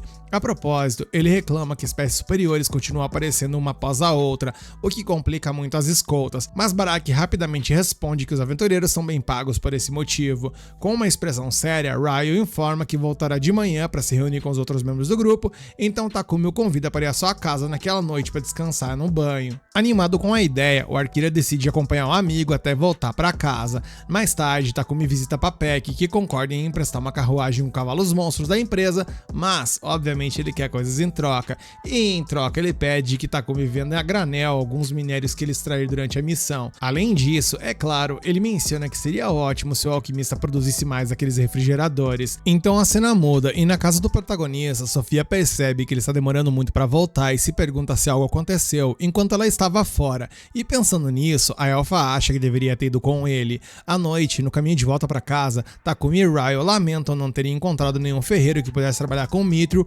mas lembram que de todos que visitaram na lista, um ainda estava ausente. De repente, eis que Ryo sente uma hostilidade imensa vindo em sua direção, quando uma figura encapuzada emerge da floresta. Ele então agarra Takumi e foge com ele, alegando que não tem equipamento suficiente para enfrentar esse adversário. No entanto, o tal cidadão encapuzado é rápido o suficiente para alcançá-los e disserem um chutaço que derruba o arqueiro dos presas de leão. Nesse momento, Sofia remove seu capuz e desafia o homem, questionando como ele ousa tocar em seu mestre, garantindo que lidará com esse encrenqueiro agora com sua espada. Takumi rapidamente se coloca no caminho do golpe e explica a situação, e após entender tudo, Sofia pede perdão por atacar um dos amigos do mestre, mas o próprio mestre se desculpa por não ter avisado que chegaria tarde. Depois disso, Ryo chega à casa do alquimista e fica maravilhado ao ver que Kaede evoluiu, comentando que ela ficou toda fofa, e eu não sei, galera, mas eu confesso que eu não gostei muito disso aí não, mas seguimos. No entanto, a aranha deixa claro que não gosta desse cara, o que abala emocionalmente o arqueiro. De joelhos, Ryo confessa que deve ser muito bom estar cercado por garotas bonitas como aquelas, e que Hit e Bogart são casados, o que significa que ele é o único membro da equipe que ainda está solteiro. No entanto, Takumi informa que elas não são suas namoradas, e Ryo, ao ouvir isso, resolve tentar a sorte, perguntando a Sofia o que ela acha dele. A elfa responde que seu coração e corpo já pertencem a Takumi, então o arqueiro faz a mesma pergunta a Maria, e a garota basicamente responde a mesma coisa, e Takumi, bem, foi elegante a sugerir para ele tomar um banho, afinal, se quiser chorar, lá é um local quentinho, é um bom lugar. E como sugerido, Ryo aproveita a água do banho pra sim, é óbvio que ele ia chorar. E enquanto Ryo toma banho, vemos que Sofia está conversando com os outros ali e concorda com a caça aos treantes, assim como a Kaede também. Consequentemente, o líder decide que eles vão partir em 3 dias e até lá eles precisarão de mais equipamentos. Algum tempo depois, Ryo se despede e vai embora, e então Takumi aproveita para trabalhar nas armas. Primeiro, ele seleciona uma espada drenadora de mana feita de carboneto de tungstênio, e embora seja uma boa arma, ela é grande demais para ser prática, e por conta disso, ele resolveu tentar recriar ela de outra forma. Inicialmente, vemos que Takumi teve grande dificuldade em manipular o material através da alquimia, mas ele continua insistindo e no final seus esforços valeram a pena, pois com isso ele conseguiu dividir o material em 2 lâminas menores e mais leves, mantendo o poder original da arma. A cena então muda e 3 dias depois, Takumi chega ao portão norte de Bolton e agradece a Papek pela carruagem. Dentro dela estava Gumbo, o ferreiro anão que precisa ser escoltado até a cidade de Horas. No início da jornada, Kaede elogia como Maria lida com cavalos e a humana compartilha que já cuidou de um cavalo chamado Deus Furioso na empresa Mulan. Enquanto isso, Hans repassa ao mestre da guilda informações recebidas de Horas. Eles dizem que os monstros da Floresta da Morte estão mais ativos, então tudo o que podem fazer é torcer para que Takumi não encontre seres superiores no caminho. Na empresa de Papek, um nobre diz ao empresário que sua majestade apreciou muito o banheiro e gostaria que mais deles fossem implementados na capital real também. Além disso, o problema de esgoto de Bolton está sendo resolvido a ponto de a notícia ter se espalhado para a capital real, mas o nobre lamenta que possa ter ido longe demais. Afinal, galera, infelizmente as notícias chegaram ao Sagrado Império de Sidônia, então eles podem reagir a qualquer momento. A cena então muda para o futuro, onde vemos que no castelo de Sidônia, Akira e Yamato treinam duro como sempre para atender às expectativas colocadas sobre seus ombros. Enquanto golpeia com sua espada, Yamato relembra de ter conquistado o título de campeão de judô em uma competição nacional no ensino médio. Enquanto isso, Akane não consegue tirar os olhos da misteriosa Elizabeth, que observa o treinamento com sua expressão peculiar habitual. Voltamos então ao passado e a Takumi, onde após alcançar uma região mais isolada e segura, ele ergue sua barreira para proteger seu grupo e parte para caçar os treantes. No caminho, ele pergunta a Sofia se há alguma maneira de diferenciar as árvores normais dos treantes, e ela explica que é possível detectar a mana fluindo por seus corpos. Por exemplo, ela pede ao grupo para se concentrar em uma árvore específica e explica que é o tipo de monstro que eles estavam procurando. Sem hesitar, Takumi ataca o alvo, que reage lançando suas raízes para fora do solo para bloquear o seu avanço. Após esquivar do contra-ataque, o alquimista usa um machado para derrubar a árvore e encerra a luta mais rápido do que imaginávamos. No entanto, Sofia informa que a batalha apenas começou, pois estão completamente cercados por mais treantes. Devido ao grande número de inimigos, o grupo recorre à magia para lidar com todos de uma vez. Enquanto a luta continua, a equipe mantém sua posição com bravura até que um treante ancião aparece no campo de batalha. Os 4 combatentes se concentram no alvo e derrubam várias das raízes da árvore, mas ela consegue se regenerar a tempo e permanecer na luta. Sofia sugere que concentrem no corpo principal da árvore em vez das raízes, e então pede para que Takumi envolva sua espada em magia de fogo. Quando ele faz isso, Sofia corta várias raízes de uma vez para abrir caminho para o alquimista, que salta em direção ao corpo do Treante e crava sua espada no olho esquerdo do inimigo, conseguindo com isso a sua vitória. Nesse momento, ele encontra uma fruta deixada pelo inimigo e Sofia explica que se trata de uma maçã milagrosa, um item raro e muito difícil de ser consumido. Empolgadas com a fruta, Maria e Kaede se aproximam e sugerem ideias de como consumir as maçãs, onde Maria inclusive sugere fazer uma torta e tal. Após caçar os Treantes com sucesso, o grupo chega à cidade de Horas no dia seguinte e se dirige à guilda local de aventureiros. Lá, Gambo sugere que o líder aceite uma missão para exterminar topeiras de ferro, já que esses monstros se alimentam dos minerais da mina. Takumi concorda com a tarefa e eles imediatamente partem para minerar os recursos que encontraram. Entre os golpes de sua picareta, ele extrai um pedaço de minério de mitrio e pouco depois encontra Damantita nas proximidades. No entanto, o grupo sente a chegada de uma topeira de ferro quando a mina inteira começa a tremer e quando a criatura aparece, todos parecem reagir rapidamente. Takumi ativa sua magia de luz, atordoando a criatura, o que facilita para Sofia desferir o golpe final. Kaede pergunta o que o seu mestre fez e ele explica que, bem, como as topeiras vivem no subsolo, provavelmente elas não são fãs de luz, e por algum motivo todos ficam impressionados com a facilidade com que a criatura foi derrotada, a ponto de Sofia questionar se era mesmo possível vencer tão facilmente. Confuso com a reação do grupo, Takumi pergunta se todos realmente queriam uma batalha tão intensa assim. Maria, por sua vez, grita que não fez nada para ajudar e se sente inútil, como uma topeira que cava até as profundezas e nunca mais volta. Ai, a Maria e seus paralelos. Apesar disso, o grupo consegue extrair uma grande quantidade de minério sem mais problemas e retorna a Bolton em segurança. No dia seguinte, Takumi vai à oficina de Gambo para aprender a forjar mitril e adamantita. Nos dias seguintes, ele trabalha duro para dominar esses materiais que são mais complicados que o aço mágico, e após dominar a técnica, o alquimista produz as das armaduras usando esses recursos valiosos e incorpora os elementos que combinam com a magia dos companheiros que vão as usar. Por exemplo, ele vai ficar com a armadura do trovão, que aumenta sua habilidade de aprimoramento de agilidade e lhe concede uma velocidade invejável, mas ele precisa aprender a controlá-la antes que acabe batendo a cabeça em alguma parede ou algo do tipo. Além disso, Takumi forja para Sofia a lança do vento chamada Tempestade, enquanto Maria recebe uma lança de fogo chamada Explosão, jurando proteger seu mestre com sua própria vida. Sofia pergunta se é possível ela ter um escudo forte e resistente, no entanto, Takumi prefere que ela priorize sua própria segurança em vez de sempre colocá-lo em primeiro lugar. Enquanto isso, nos céus, a deusa Nolin observa a jornada de seu protegido, mas descobre que o grupo logo enfrentará grandes perigos à medida que a aventura continua. Em mais um salto temporal para um ano depois, no castelo de Sidônia, vemos que os heróis se apresentam ao rei prontos para partir para o reino de Samandor e lutar pela paz desse mundo. Dessa forma, sua majestade pede a bênção de Ana para a partida dos guerreiros. Nisso, mais uma vez, a cena muda para Takumi, onde vemos que ele trabalha a noite toda criando o escudo que Sofia pediu e acaba exausto em sua bancada de trabalho. E observando o esforço do garoto pela janela, a elfa se sente mal por sua condição e deseja que houvesse alguém para ajudar o alquimista em sua oficina. No reino de Bárcula, o rei recebe uma carta de Sidônia afirmando que ouviram falar da magia de purificação e desejam tomar medidas a respeito assim que o mensageiro chegar nos próximos dias, ou seja, tem tudo para dar ruim. O rei de Bárcula, ao perceber o tom ameaçador da carta, a amassa e jura que não vai deixar barato para eles.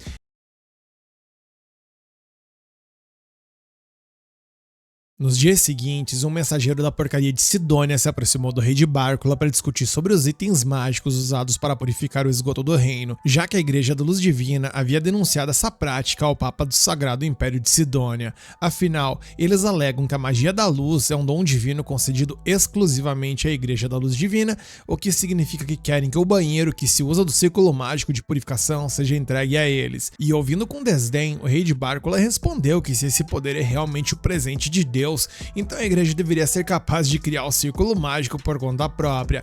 E irritado, o mensageiro acrescentou que, de acordo com o Papa, usar a magia sagrada de purificação em um item de banheiro é imperdoável.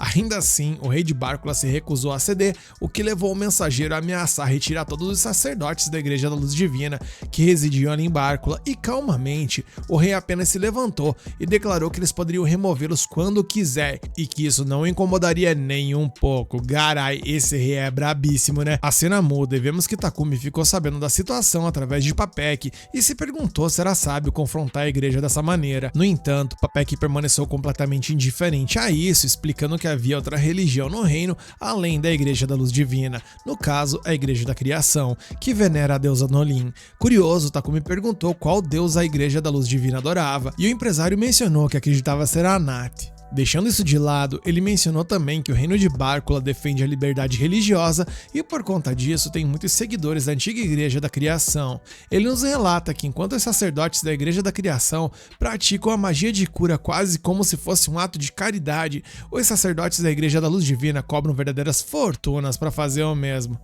Pra variar. Papek então menciona ao nosso prota que tem um pedido a fazer e quando Takumi questiona sobre o que seria, ele explica que junto com Godwin, eles haviam mostrado ao rei os vasos com magia de purificação, e agora sua majestade queria conhecer o alquimista pessoalmente. Papek ressaltou que o rei não ficaria chateado se o jovem recusasse o convite, mas do jeito que ele falou, sinceramente eu não acredito muito nisso.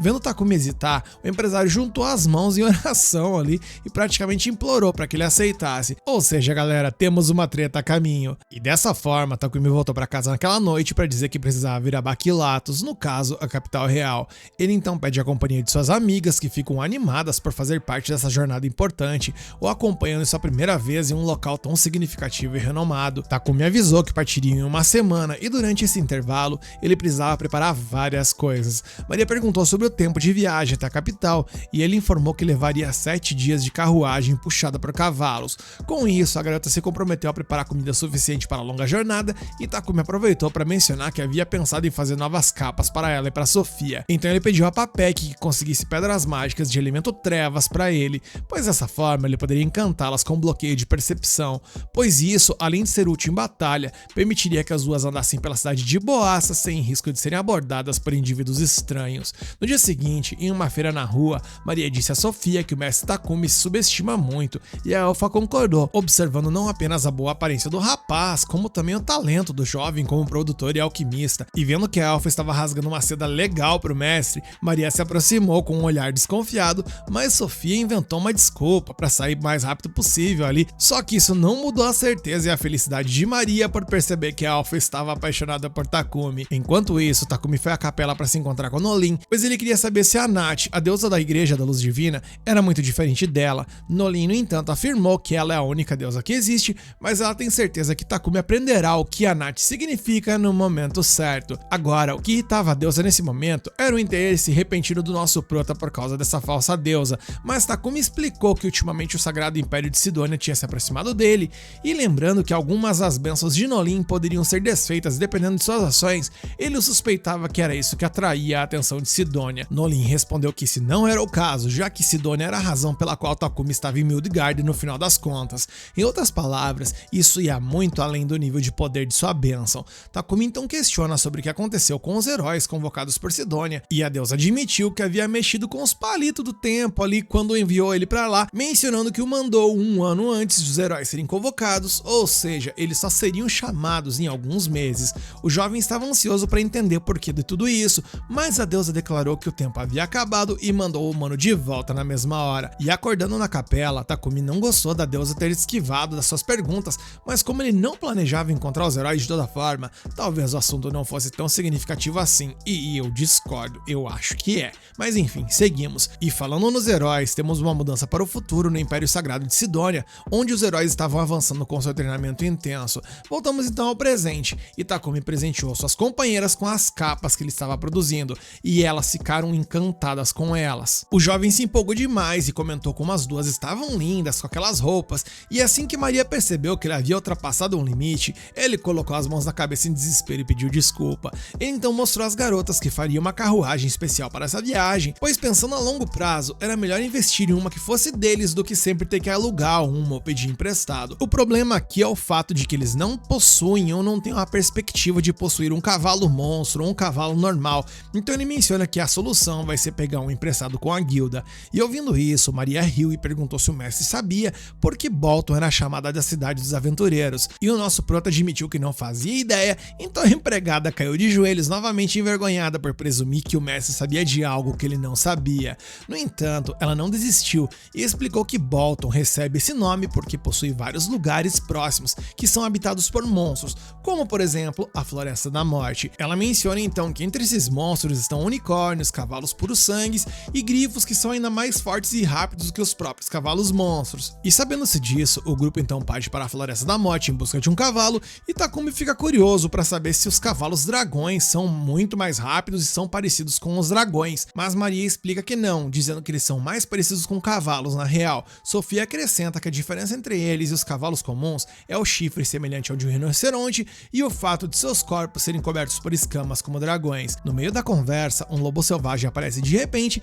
e avança em direção ao grupo, e Sofia pega sua espada embainhada, mas o lobo passa direto por eles e Takumi acha que isso é graças ao bloqueio de percepção de suas capas, que enganam o nariz do lobo. Apesar disso, Sofia tira sua capa e diz que é melhor lutarem para treinar também, algo que Takumi sinceramente não queria ouvir. À medida que a jornada continua, a elfa enfrenta um javali gigante e o derrota com um único golpe. Maria fica emocionada por ter muito mais carne agora para preparar para as refeições da viagem, até que a equipe nota um treante abatido. Como eles precisam de madeira de treante para a carruagem, Takumi acha que hoje é seu dia de sorte, pois ele estava prestes a comprar um pouco de papek, mas com essa quantidade ele pode construir a carruagem inteira. Enquanto isso, enquanto os membros da equipe extraem os recursos da área, Kaede fica entediada e vagueia sozinha pelo território até encontrar uma égua dragão ferida no chão. A aranha se aproxima para oferecer ajuda, mas a égua ataca disparando um feixe de luz em seu chifre. Isso lembra Kaede de quando ela foi resgatada por Takumi, então ela diz à égua que tem um mestre incrível e curará seus ferimentos.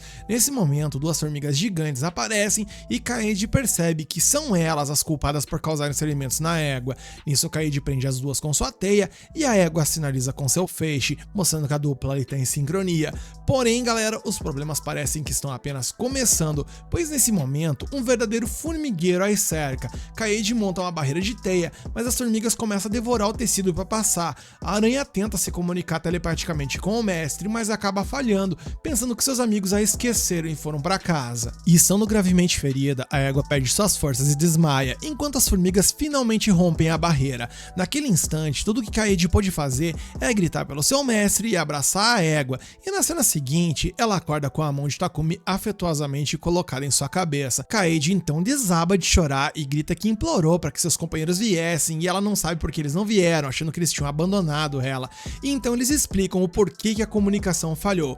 Aparentemente, a barreira que a aranha construiu em torno deles era tão robusta que acabou cortando o fluxo de mana do lado de fora, e Takumi, sentindo corte na conexão entre eles, resolveu investigar, por isso ele acabou encontrando-as. Mais tarde, agora mais calma, Kaede explica a situação da égua dragão, que está gravemente ferida. Rapidamente, Takumi tenta aplicar um feitiço de cura, mas ele é repelido pela própria criatura, e Sofia acha que ela está sendo cautelosa mesmo estando inconsciente. Além disso, a elfa sente que outros monstros estão se aproximando e que é muito perigoso ficar por lá muito tempo. Kaede teme que a égua seja abandonada e cai em desespero, mas Takumi garante que isso não vai acontecer. Com isso, ele coloca tanto a égua quanto a aranha em sua outra dimensão, mas Sofia alerta que isso é imprudente da parte dele, pois colocar um monstro avançado sem um pacto familiar vai fazer com que a dimensão dele se pese demais e isso vai gerar muita pressão no corpo de Takumi. Ele responde que tá de boas, que se precisar ele vai se curar, mas logo o peso começa a dobrá-lo até que ele cai de joelhos no chão. Ele até tenta beber uma poção para se recuperar, mas acaba derrubando e desmaia no chão.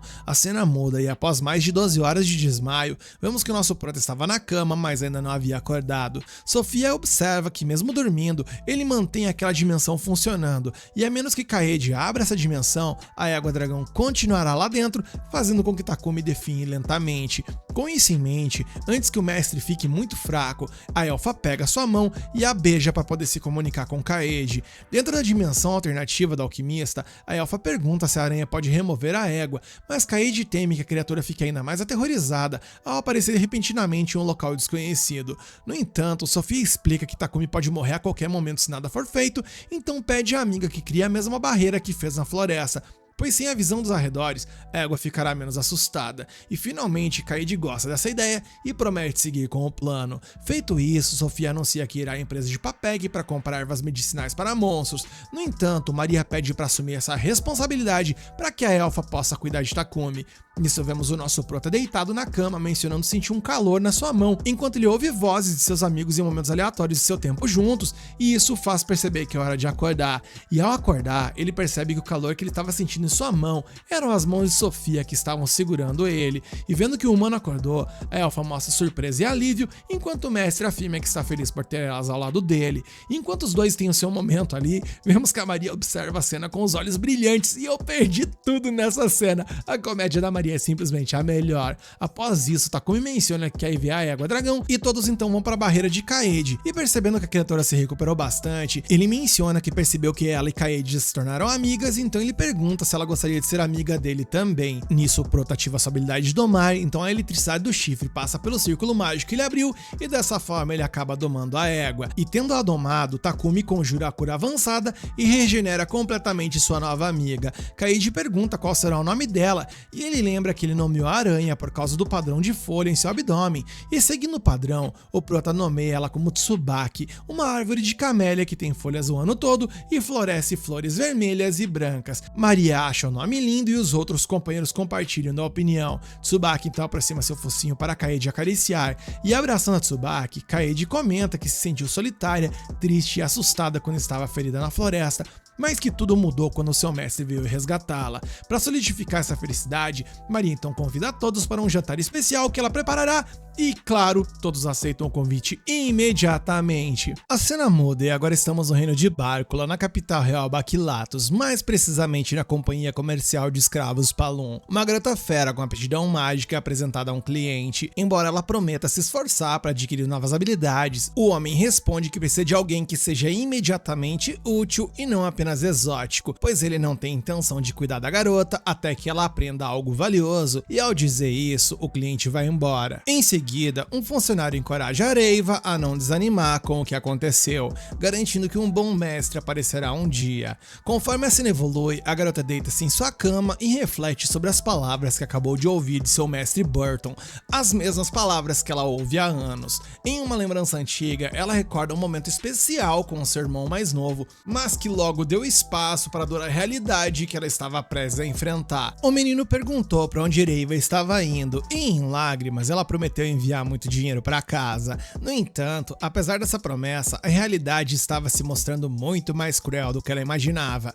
A cena muda e vemos Takumi trabalhando em sua oficina, algo corriqueiro nos últimos dias. Quando o amanhecer chega, ele anuncia que está voltando para Gambo, já que há alguns trabalhos de forja que precisam ser feitos tanto para a carruagem quanto para as ferraduras da Tsubaki. Enquanto isso, Sofia e Maria lembram que ele recentemente recebeu um pedido extra para produzir poções e refrigeradores para a companhia Papek e tem trabalhado sem descanso, mas Takumi no entanto garante que tá de boaça e vai embora mesmo assim.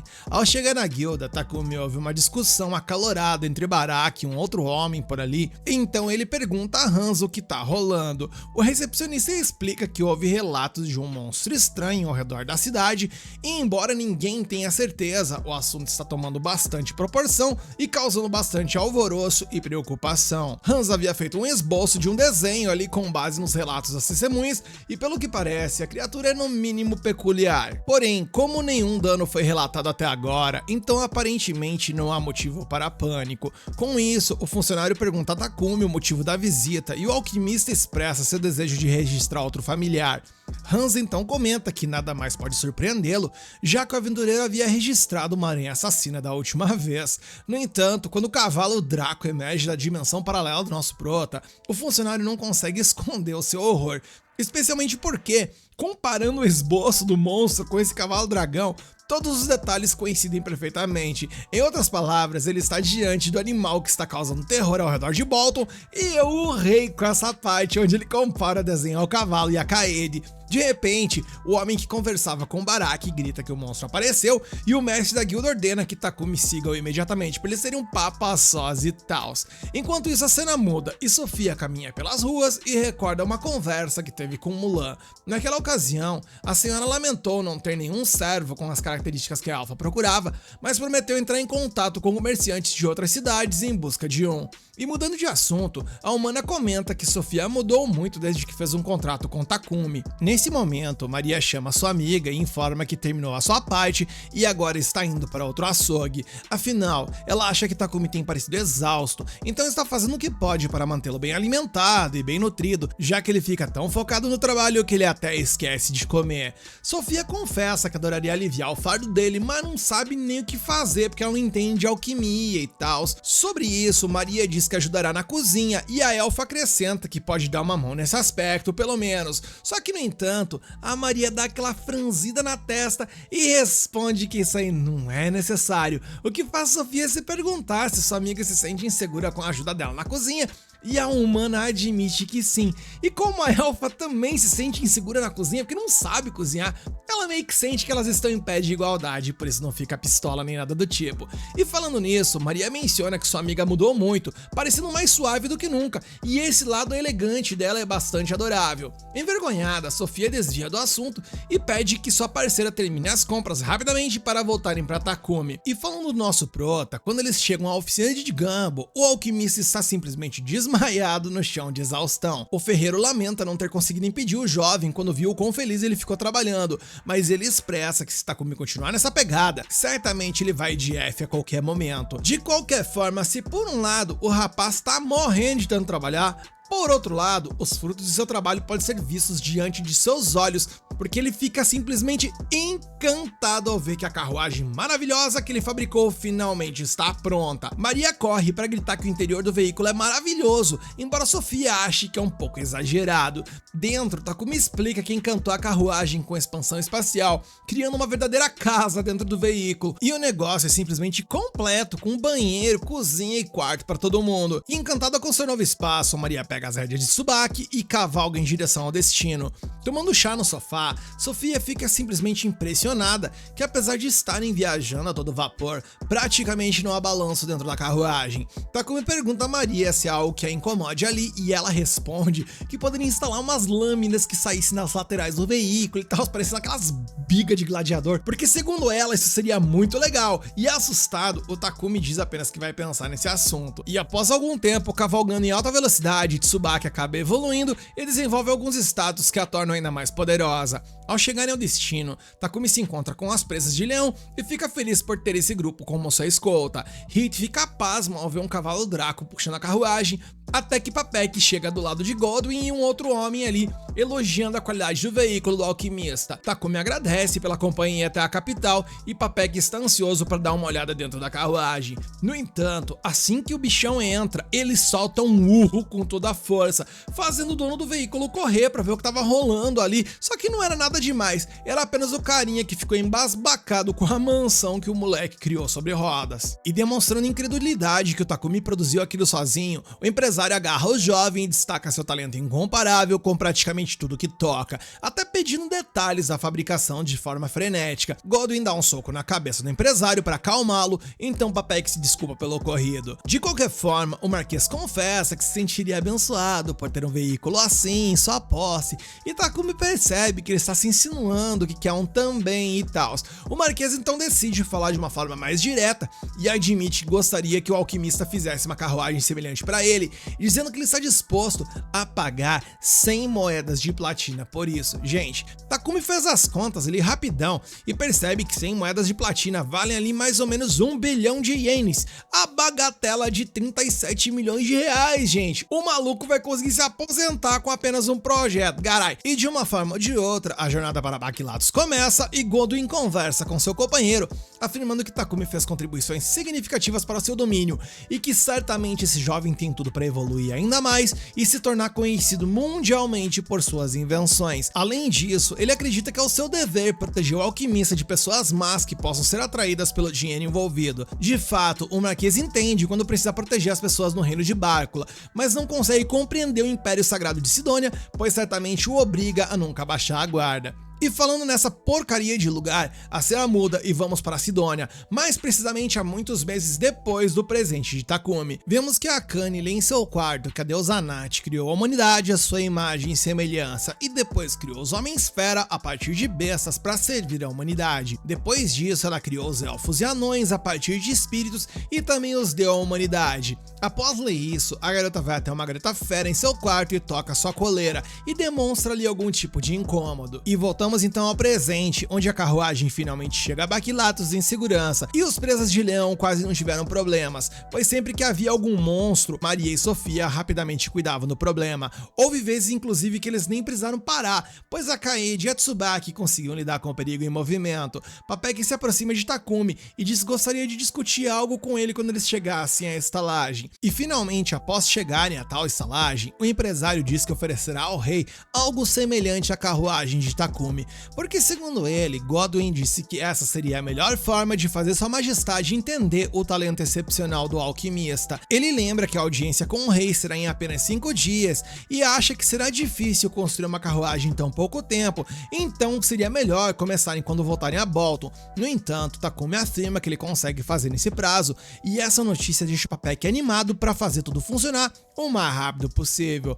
Mais tarde, Takumi diz às empregadas que Papek mencionou uma companhia de escravos chamada Palum, onde há um jardim espaçoso que poderia servir como oficina para a fabricação da tal da carruagem. Sofia lembra que esse estabelecimento é propriedade de um homem confiável chamado Burton e menciona que talvez o mestre precise de alguém para ajudar nessa produção, já que ele se desgastou pra cacete na viagem e ainda não descansou o suficiente. E aproveitando o deslocamento à companhia Palum, seria bom que Takumi procurasse alguém para que pudesse ajudá-lo nesse projeto, já que Sofia e Maria não têm habilidades para se meter com alquimia. Sofia diz isso porque jurou sua vida a proteger o seu mestre, da mesma forma que Maria, mas se ele não cuidar de sua própria saúde, pode não ser uma ameaça externa que represente perigo, mas ele mesmo, com sua insistência em trabalhar até que não sobre mais nada.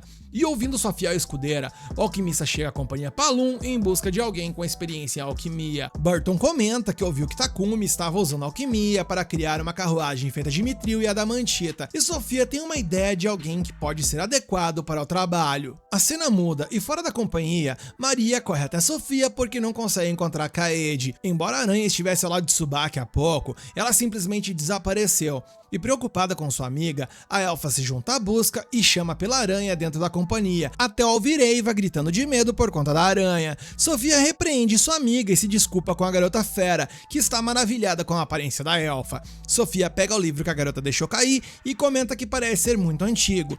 A jovem responde que se interessa por muitas obras sobre magia e que esse livro foi escrito há muito tempo. Aquela ali era a enciclopédia dos fundamentos da alquimia, estilo Arnold. Sofia pergunta o que isso significa, e a garota fera explica que, segundo alguns, os círculos de alquimia estão ultrapassados, mas ela acha que essa é a melhor forma de aprender os conceitos básicos de decomposição e recomposição.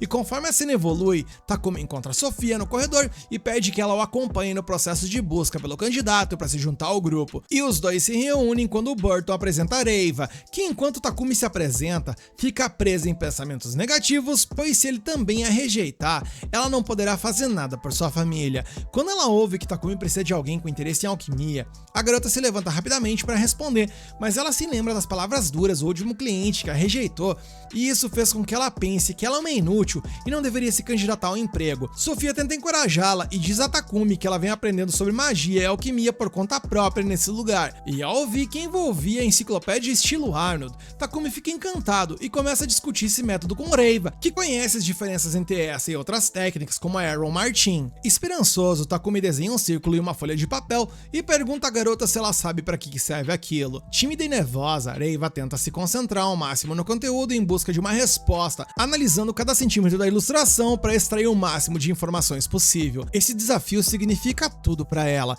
pois a sensação de fracasso que a traumatizou a deixa extremamente nervosa, e dominada por essa sensação, Eiva começa a chorar e diz que não sabe porque em sua cidade eles não usam creme de leite fofo, mas sim mel de abelha doceira. Takumi então se levanta e estende sua mão à garota, convidando a se juntar a ele como sua assistente. Eiva fica confusa, já que não passou no desafio, visto que o círculo de alquimia não tinha nada a ver com os doces espirais que ela conhecia, mas então Takumi explica que era exatamente um círculo para esse tipo de doce. Ele explica que cada região misturava a massa com ingredientes diferentes, mas usar mel parecia realmente delicioso. O ponto aqui é que Reiva tinha visto isso no momento em que viu, e era exatamente isso que Takumi queria que ela visse. E dessa forma, os dois solidificam seu acordo e a nova empregada pede que seu mestre envie todos os seus ganhos para sua família, e Takumi até aceita, mas quer saber se é para transferir o valor total. Ela menciona que a vila de onde ela veio é muito pobre e ela só encontrou uma forma de ganhar dinheiro se tornando uma escrava contratada para que seu irmão pudesse estudar e proporcionar uma vida melhor para sua mãe. Takumi lembra que se eles enviarem tudo, ela continuaria sendo sua escrava para sempre,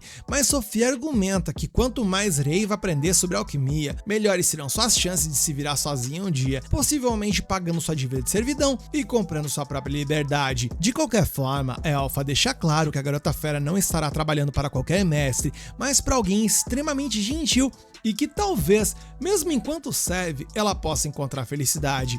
Por fim, Takumi apresenta a nova empregada às outras garotas, que pulam em cima da pobre coitada como se ela fosse um brinquedo. O rapaz então impede Maria e Kaede, que se apresentam entusiasmadas à nova companheira, fazendo Reiva sentir que realmente pode se esforçar entre essas pessoas. E em meio a tanta coisa boa, é hora de falar de algumas coisas ruins, pois a cena muda novamente para Sidônia, no momento presente ao de Takumi. O rei pergunta então se a postura do reino de Bárcula mudou, e o mensageiro relata que enviou 3 cartas, mas as respostas sempre foram semelhantes, rejeitando a proposta. Nesse caso, o rei acredita que é hora de dar uma lição em Bárcula, mesmo que isso exija ser um pouco severo, e com essa afirmação, o outro homem informa que reunirá os cavaleiros imediatamente. No entanto, a princesa Elizabeth pede ao pai um pouquinho mais de tempo, pois não irá demorar até que Sidônia convoque os heróis, então qualquer ação precipitada deve ser evitada até lá.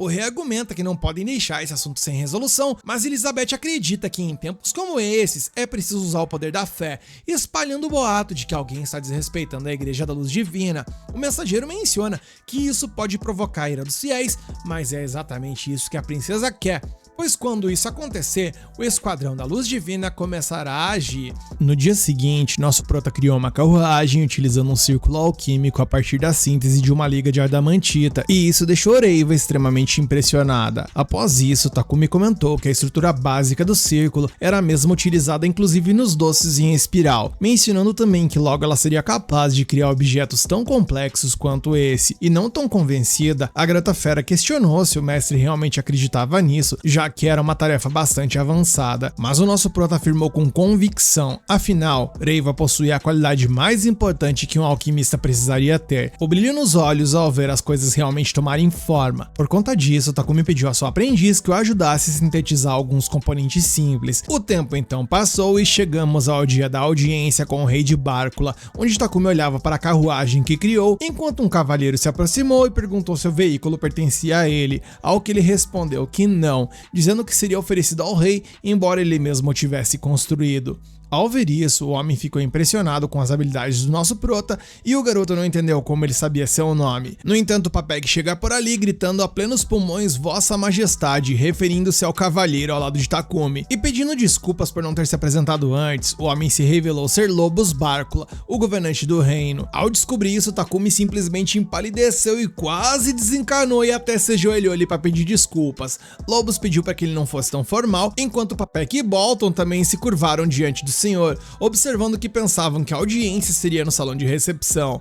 No entanto, havia um motivo maior para a visita do rei. Ele achava extremamente entediante deixar convidados esperando em uma sala e depois aparecer cercado por guardas para uma reunião. Deixando isso de lado, ele expressou o desejo de conhecer pessoalmente o famoso alquimista e agradecê-lo por suas descobertas sem formalidades. O rei mencionou isso porque, graças a ele, a capital real finalmente tinha uma solução para o problema do esgoto. Demonstrando humildade, o rei inclinou a cabeça em gratidão, mencionando que normalmente ele organizaria um grande banquete e concederia generosas recompensas e títulos de nobreza ao jovem, mas ele não fará isso, pois certamente essa atitude atrairia a atenção da porcaria de Sidônia, o que Takumi também demonstrou não querer.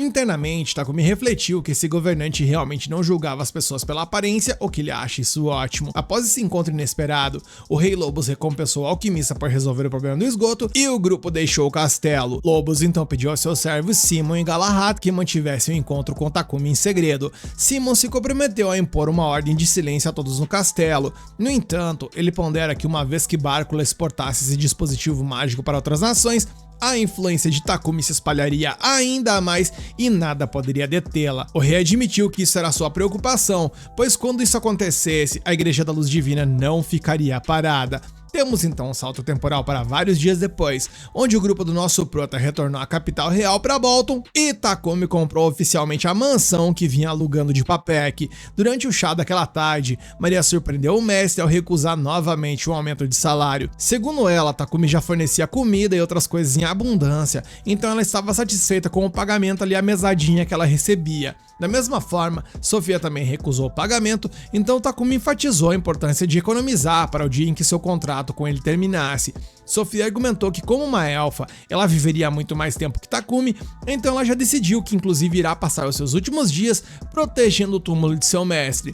Maria, por outro lado, desejava viver pelo menos um dia a mais que seu mestre, mencionando que seria perfeito aos seus olhos colocar o túmulo dela ao lado do túmulo dele. E ouvindo essas coisas, o nosso prota, gente finíssima, simplesmente não soube nem como reagir. Enquanto isso, no pulgueiro apelidado de Sidônia, Elizabeth obteve acesso a um dispositivo mágico utilizado para purificar o esgoto em Bolton após um espião se infiltrar em Baquilatos e conseguir um com grande dificuldade. Segundo ela, esse dispositivo era uma heresia criminosa praticada por seres que não temiam a ira de Anat, a ponto de até o Papa Walbar lamentar profundamente sua existência. O espião destacou que dentro da Igreja da Luz Divina havia aqueles que diziam que Sidônia deveria erradicar o mal pela raiz, e considerando que o homem falava do Esquadrão da Luz Divina, Elizabeth enfatizou que a fonte desse mal estava em Bolton e aqueles que ameaçaram a dignidade do Papa e da deusa Anat não seriam tolerados. No dia seguinte, Ereiva contou ao seu mestre que gostaria de se registrar na guilda como uma aventureira, assim como Maria e Sofia também fizeram,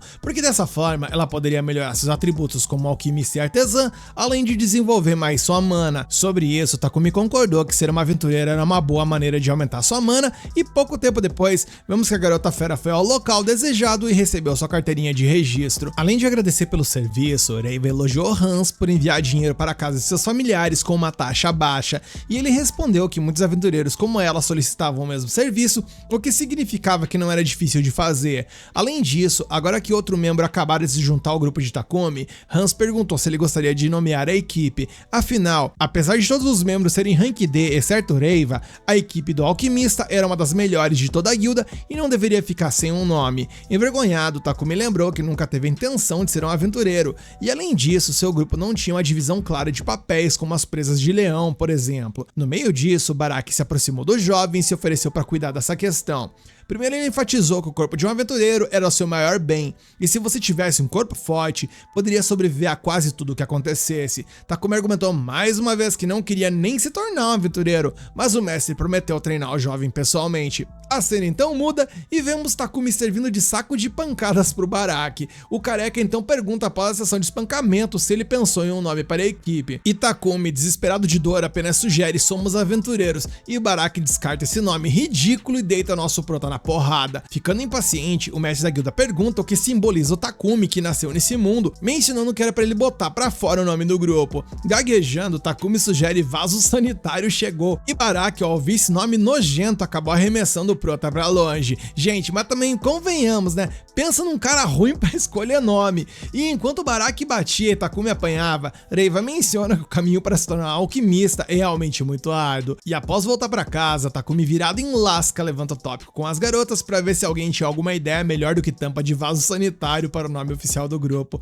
Maria tenta Takumi-sama e suas servas, mas o garoto teme que Baraki o espancaria novamente se ele levasse um nome curto e autoexplicativo como esse. Ereiva levanta a mão então e sugere "um aventureiro aprimorando a alquimia, sua guarda-costas, empregada, seus pets e um alquimista em treinamento". Takumi agradece pela descrição perfeitamente detalhada, mas ele acha o nome um pouco longe demais, parece tipo um livro, né? Maria agora tenta vasos sanitários, geladeiras, roupas íntimas e Takumi, mas o garoto teme que com esse nome, ele seria lançado no mínimo umas 4 ou 5 vezes pelo chefe da guilda. E sentindo-se culpada por sugerir um nome que poderia levar o seu mestre de arrasta, a pobre garota se vê novamente em apuros. E vendo que a crise só está aumentando, Takumi pergunta a Sofia se ela tem alguma ideia, e em vez de ponderar nomes, a elfa fica indignada que Baraki deixou seu mestre em farrapos sem remorso, prometendo jantar o maluco na porrada com a mesma frieza. E temendo que a situação fosse piorar, Takumi pede calma e argumenta que o homem foi responsável por ele aprimorar sua intuição, esquiva, controle corporal e habilidades marciais apenas hoje. E ouvindo isso, a Sofia até dá uma recuada,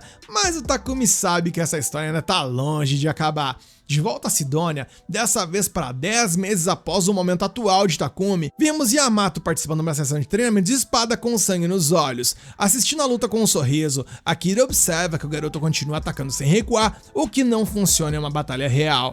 Akane então pergunta se o estilo dele funciona e Akira responde que sim, porque ele é o herói. A garota então lembra que ela e Yamato também são chamados dessa forma, mas Akira está cansado dessa conversa e a convida para dar um rolê. Ela recusa de imediato, então o rapaz questiona se sua colega está preocupada com a garota fera que os observa, ponderando que ela está agindo da mesma forma que antes de serem invocados, e ignorando por completo, ela se afasta com sua amiga, enquanto reflete que Akira ainda era decente naquela época. E entrando em seu quarto, Akane lê que a Nath criou a humanidade e depois criou os bestiais e elfos para servi-la, e a Igreja da Luz Divina prega a supremacia humana. Porém, com base no que a garota ouviu de comerciantes que viajam entre as nações, a Igreja da Criação ensina que todas as raças são filhos de Nolim.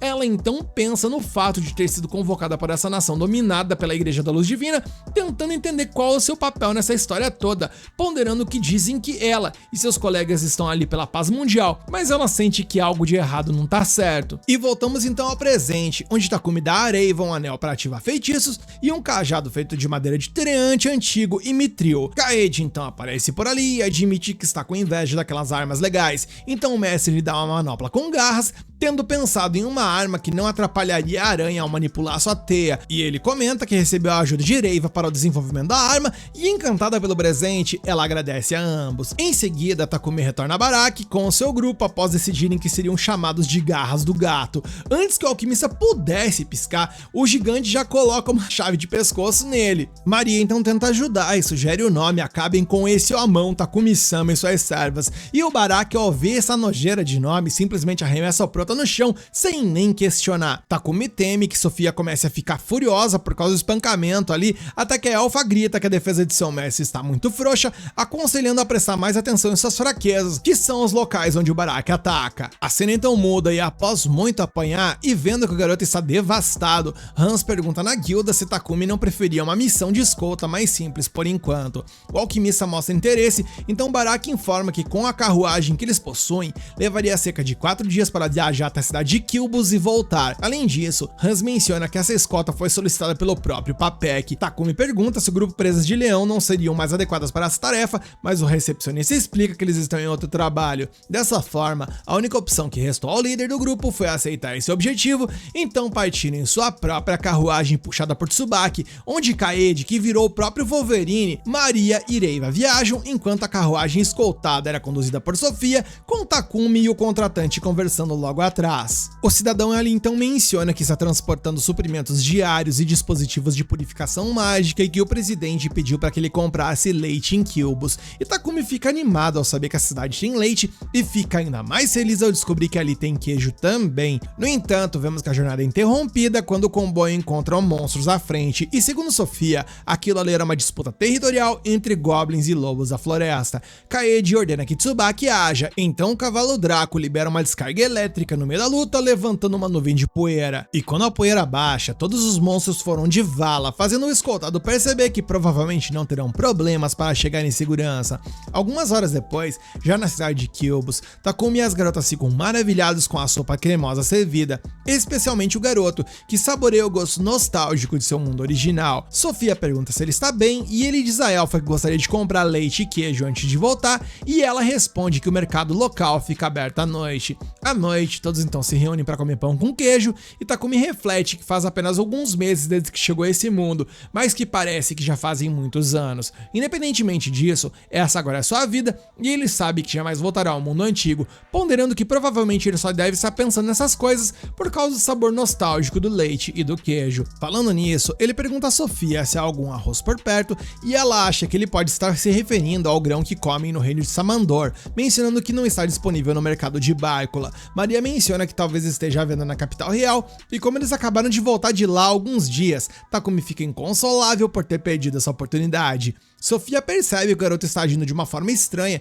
e quer saber o que está rolando com ele. Ele então rebate a pergunta, questionando se a elfa sente falta de sua terra natal ou de alguma comida de lá, já que ela partiu há mais de uma década. Sofia diz que prefere muito mais o presente do que o passado, pois por quase 50 anos ela viveu sob uma maldição e foi um pássaro engaiolado, mas formar um contrato com Takumi permitiu que ela vivesse de novo. Em outras palavras, o alquimista deu a ela asas para escapar daquela gaiola e agora ela só olha para o futuro, onde não há necessidade de se apegar ao passado. Da mesma forma, Maria diz que também está mais animada com o amanhã do que com o ontem, e Reiva, Kaede e Tsubaki também compartilham desse sentimento.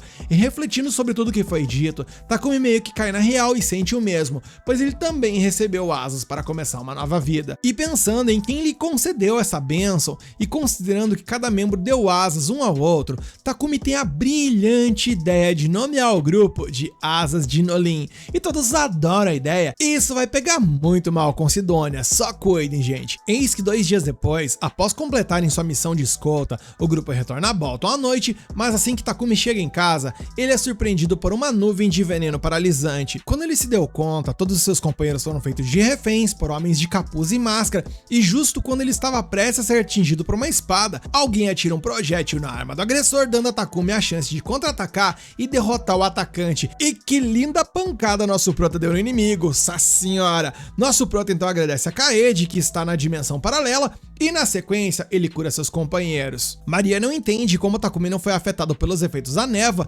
então o mestre explica que tanto ele quanto Kaede têm resistência a veneno e paralisia. A aranha leva todos para fora e decide o que fazer com os homens que ela cobriu de teias após encontrá-los vagando quando foi levar Tsubaki ao estábulo. E percebendo que o perigo é ainda maior, Sofia sugere que busque a ajuda da guilda dos aventureiros, então Takumi envia ela para buscar Baraki. E algum tempo depois, o mestre da guilda enviou os homens mascarados embora em uma carruagem e pede a Takumi que se reporte ao Lorde imediatamente, porque agora o buraco é mais embaixo e a treta será séria. No dia seguinte, o Marquês Bolton revela a seus subordinados que os invasores que haviam infiltrado na casa de Takumi na noite anterior eram do Esquadrão da Luz Divina, uma organização encarregada de executar aqueles que ousam desafiar os mandamentos da Igreja da Luz Divina. Eles haviam sido enviados pelo Sacro Império de Sidônia, aqueles malditos, para mandar pro além o nosso prota, com a justificativa dele ter criado o dispositivo mágico de purificação do esgoto. Ao ouvir isso, Takumi refletiu que anteriormente a magia da luz era necessária para purificar os tanques de tratamento de esgoto e sacerdotes tanto da Igreja da Luz Divina quanto da Igreja da Criação se revezavam para realizar essa tarefa. Enquanto a Igreja da Criação operava ali com doações e não cobrava nada dos fiéis, a Igreja da Luz Divina tacava a faca na galera para poder executar esses serviços. E de acordo com Baraki, Takumi está interferindo em uma das principais fontes de renda dessa galera. E por conta de todo o ocorrido, o alquimista pensou que talvez fosse prudente se esconder em outra nação por algum tempo, mas Godwin acreditava que estaria mais seguro em Bolton, já que o país possui uma grande base de seguidores da Igreja da Criação que poderiam oferecer apoio a ele. Consequentemente, Galahad mencionou que monitorariam as entradas e saídas da cidade, então Baraki concluiu que eles só precisavam ficar alertas ao sair. Assustado, Takumi confessou que estava pensando em dar uma parada ali de aceitar missões e tal, enquanto esse problema persiste, mas o líder da guilda não aceitou essa proposta, já que o grupo de Takumi era um dos 5 melhores da região e sua ausência prejudicaria a guilda. O garoto lembrou que sua vida também poderia ser prejudicada nesse processo, ainda que eu me questione se isso de fato parece importar, mas enfim. De qualquer forma, Sofia prometeu proteger seu mestre com sua própria vida, e o careca garantiu que ensinaria o alquimista a se defender de qualquer atacante que aparecesse no caminho deles. Ao sair da reunião, enquanto a elfa conduzia a carruagem do grupo, Takumi refletiu sobre como a Igreja da Luz Divina de Sidônia estava realmente atrás dele, colocando as vidas de Sofia, Maria e Reiva em risco, como aconteceu na noite anterior. Em seguida, eles foram à guilda de Bolton para registrar o nome da equipe como Asas de Nolim, e Hans achou que era uma homenagem adequada e grandiosa da parte deles em usar esse nome. Além disso, o funcionário revelou que os rumores da invasão que Takumi sofrera em casa se espalharam rapidamente, junto com a noção de que havia uma grande recompensa por sua cabeça, tornando o alquimista um alvo altamente desejável por aventureiros dispostos a aceitar missões de fora da guilda. E durante a noite, já em sua casa, Takumi e suas amigas se preocupam com um possível novo ataque dos nojeiras de Sidônia, e Takumi se sente culpado por colocar colocar todas elas em risco, mas todas garantiram que estavam prontas para qualquer nova ameaça e que o erro cometido na noite anterior não iria se repetir. Takumi respondeu que sabia que havia chamado Tsubaki para ajudar, mas se sentia mal por ter guardas rondando sua casa o tempo todo para vigiá-la e por causa disso ele estava pensando em criar um dispositivo mágico para erguer uma barreira ao redor da mansão, impedindo que qualquer pessoa não registrada no sistema entrasse, mas ele ainda precisava pensar em algo para proteger a casa quando estivesse em missões. Sofia sugeriu encontrar um atacante ou um tanque para a party, mas antes de qualquer coisa, todas as outras garotas deixaram claro que não queriam que fosse um homem. Quanto a isso, Takumi não via problema, mas não fazia ideia de onde encontrar alguém e Sofia concordou que era difícil encontrar um aventureiro que pudesse criar laços fortes rapidamente dentro do grupo, então talvez o alquimista devesse considerar contratar alguém da companhia Mulan, já que seria mais seguro ter alguém vinculado por um contrato mágico. Ouvindo isso, Reiva deixou claro que confiava no mestre mesmo sem um contrato, e Maria e Sofia afirmaram o mesmo. E conforme a cena evolui, vimos que a galera foi a mimir, mas Sofia acabou puxando a cortina do seu quarto e notou que Takumi estava trabalhando em sua oficina até altas horas da madrugada. Quando o amanhecer chegou, o alquimista chamou Reiva para ajudá-lo no processo de criação do dispositivo de segurança, quando de repente Sofia apareceu querendo ajudar também. Dessa forma, Takumi pediu que ela gravasse o círculo de alquimia nas placas de metal. Algum tempo depois, quando todos os círculos foram devidamente projetados nas placas, o alquimista principal as posicionou no chão e polvilhou-lhe um pó sobre cada uma delas. Sofia comentou que o mestre não havia dormido nada na noite passada e ele reconheceu que preferiu passar o tempo pensando em maneiras de se defender caso fossem atacados. Falando nisso, Kaede apareceu no quintal montada em Tsubaki, enquanto elas estavam treinando em uma batalha simulada contra um golem falso, o que fez Reiva lembrar que golems têm muito a ver com o reino da alquimia, e Takumi acrescentou que o círculo mágico gravado em seus peitos era tão complexo que ele nem havia começado a mexer nele até agora, e sua parceira concluiu que seria muito interessante ter uma criatura dessa servindo como um tanque no grupo. No entanto, para que isso acontecesse, Takumi teria que desenvolver ainda mais seu nível atual de manipulação de mana, já que ainda não era autossuficiente. E finalmente, nosso prota retomou seu trabalho com o dispositivo de proteção, e a conclusão do projeto elevou sua manipulação de mana ao nível máximo, concedendo-lhe a habilidade de controle de feitiço. E com essa nova técnica, o alquimista acreditou que poderia tentar criar um núcleo de um golem. Enquanto isso, a cena muda e lá na nojeira chamada Sidônia, o rei soube que os agentes do Esquadrão da Luz Divina haviam sido capturados, mas não conseguiram se mandar de corda e banquinho no processo. Os mensageiros explicaram que os homens não tiveram tempo nem para isso, já que provavelmente utilizaram magia de contrato neles. Com isso dito, era possível que o inimigo já estivesse descoberto que o ataque havia sido conduzido pelo Esquadrão, o que seria um problemão para eles. Elizabeth sugeriu ao seu pai que atrasasse essa negociação toda com o reino de Bácula para que o plano de Sidônia pudesse ser priorizado. Quanto ao círculo mágico nas ruínas, Homer revelou que não conseguiu analisá-lo, mas ainda deveria ser possível ativar a invocação usando a explicação escrita nos locais antigos, dizendo que com mais uns 2 ou 3 meses a mana necessária seria reunida para o processo. Voltamos então a Takumi, onde ele tenta usar uma pedra mágica, mas isso se prova mais difícil do que ele esperava, já que Reiva lembra que o golem não se moverá a menos que tenha um círculo mágico multicamadas no núcleo de controle. Kaede pergunta por que o mestre está tão interessado em ter um golem, ao que ele responde que seria uma excelente forma de se proteger. A Aranha argumenta que ele ainda tem todos os seus companheiros para isso, mas o alquimista teme os métodos que podem ser utilizados por aqueles canalhas do Esquadrão da Luz Divina para se infiltrar em suas defesas, como aconteceu na noite anterior, onde eles passaram maus bocados. E refletindo sobre isso, ele percebe que ainda precisa aprimorar seu nível de controle de feitiço. Com isso em mente, Aranha questiona por que ele não tenta domar um golem então, o que gera uma boa ideia a Takumi, já que ele não tinha nem pensado nisso antes, porque afinal de contas, isso aí tem uma possibilidade de funcionar, né gente? E com isso em mente, ele consulta a Sofia sobre onde eles poderiam encontrar os tais golems, e a elfa informa que na área oeste da Floresta da Morte há golems de pedra perdidos, assim como também há golems de ferro que podem aparecer na masmorra antiga perto de Horas. A propósito, Takumi fica surpreso ao descobrir que masmorras reais existem nesse mundo, algo que ele não sabia até o presente momento, e sabendo-se disso, ele quer tentar um golem de ferro na masmorra. No entanto, Sofia enfatiza que não seria sábio entrar numa masmorra sem um tanque ou um atacante na equipe, e Takumi se sente envergonhado por não saber dessas coisas. De qualquer forma, eles seguem para as planícies rochosas a oeste da Floresta da Morte, onde haviam caçado os treantes lá naquela outra missão. Em determinado momento, eles encontram um golem gigantesco de pedra caminhando pela área, e Takumi fica impressionado com o tamanho tamanha natureza imponente daquele negócio. Sofia diz que foi uma sorte danada da parte deles encontrar esse golem, já que ele provavelmente é um representante da classe Guardiã das Ruínas, mencionando que se quiserem derrotar esse oponente, eles terão que atingir a pedra mágica em seu peito, já que aquele é o núcleo de controle responsável por manter aquela coisa de pé. Falando nisso, Takumi deixa claro que não deseja destruir esse monstrengo, e de repente o golem vira a cabeça completamente para trás e dá uma piscada medonha nos olhos ali, fazendo com que o grupo se esconda de medo. Sofia não tem certeza se esses olhos são capazes de atacar ou apenas detectar a presença de um inimigo, mas o fato é que isso está se tornando muito mais perigoso do que elas haviam previsto, então a coisa mais sábia a se fazer seria deixar esse golem passar. Porém, contudo e entretanto, o nosso prota não quer nem cogitar essa possibilidade, porque se esse monstro é tão forte quanto parece ser, significa que seria ainda mais eficiente como um aliado defensivo. Pensando nisso, Takumi pula em direção ao golem, forçando Sofia a correr em direção ao mestre para protegê-lo, assim como aconteceu com Raven e Maria também. Naquele momento, apesar do perigo iminente representado pela aproximação do gigante, nosso prota pede para que as garotas não reajam, pois de alguma forma ele sente uma espécie de conexão com o golem, mesmo que fraca. À medida que ele se aproxima do monstro, Takumi vai tremendo ali com a vara verde de medo, mas permanece em pé e relativamente firme diante da suposta ameaça.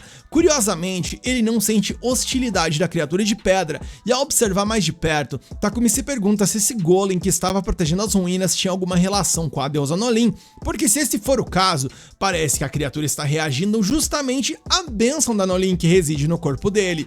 Levando tudo isso em consideração, Takumi então levanta a mão e ativa a sua habilidade de domar o golem guardião, deixando as garotas simplesmente incrédulas porque a missão foi simplesmente muito fácil. Kaede pergunta qual será o nome dele e o seu mestre nomeia de Titã, porque é o nome de um gigante em um mito que ele conhece. Aparentemente, Titã parece querer dizer algo e o alquimista presume que ele deseja um corpo mais versátil, então convida o gigante a acompanhá-lo. Sofia lembra que ao entrar na cidade com uma criatura tão enorme vai causar um pânico danado, então Takumi decide utilizar a dimensão móvel, porém, antes que qualquer medida seja tomada, vapores emergem de cada junta do golem e ele simplesmente se despedaça, e depois que a poeira baixa, ele aparece um tamanho muito menor, como se tivesse desmontado até aquele ponto. E encantado com a fofura dessa criatura, Kaede pede ao mestre que faça falar, e Takumi promete fazer o possível para que isso aconteça. Temos então mais uma mudança de cena para muitos meses após o presente de Takumi. Adivinha onde, galera? Sim, naquela fossa chamada Sidônia,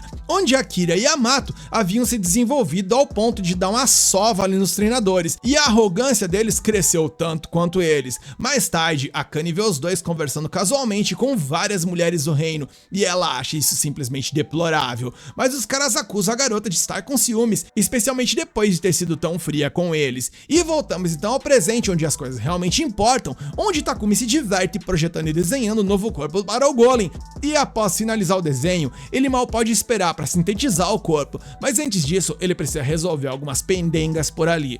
Logo, ele se reúne com suas companheiras e enfatiza que os inimigos estão atrás dele, então, se estiverem com ele, elas também estarão em perigo. Então ele está pensando em dissolver o contrato com todas as suas amigas para que elas possam ficar longe. As três imediatamente se revoltam com a possibilidade, mas Takumi tem certeza de que é a melhor opção para elas. Reiva pergunta quem o protegerá e ele lembra que ele domou o Titã, além de Kaede e Tsubaki, que são seus mascotes e protetores.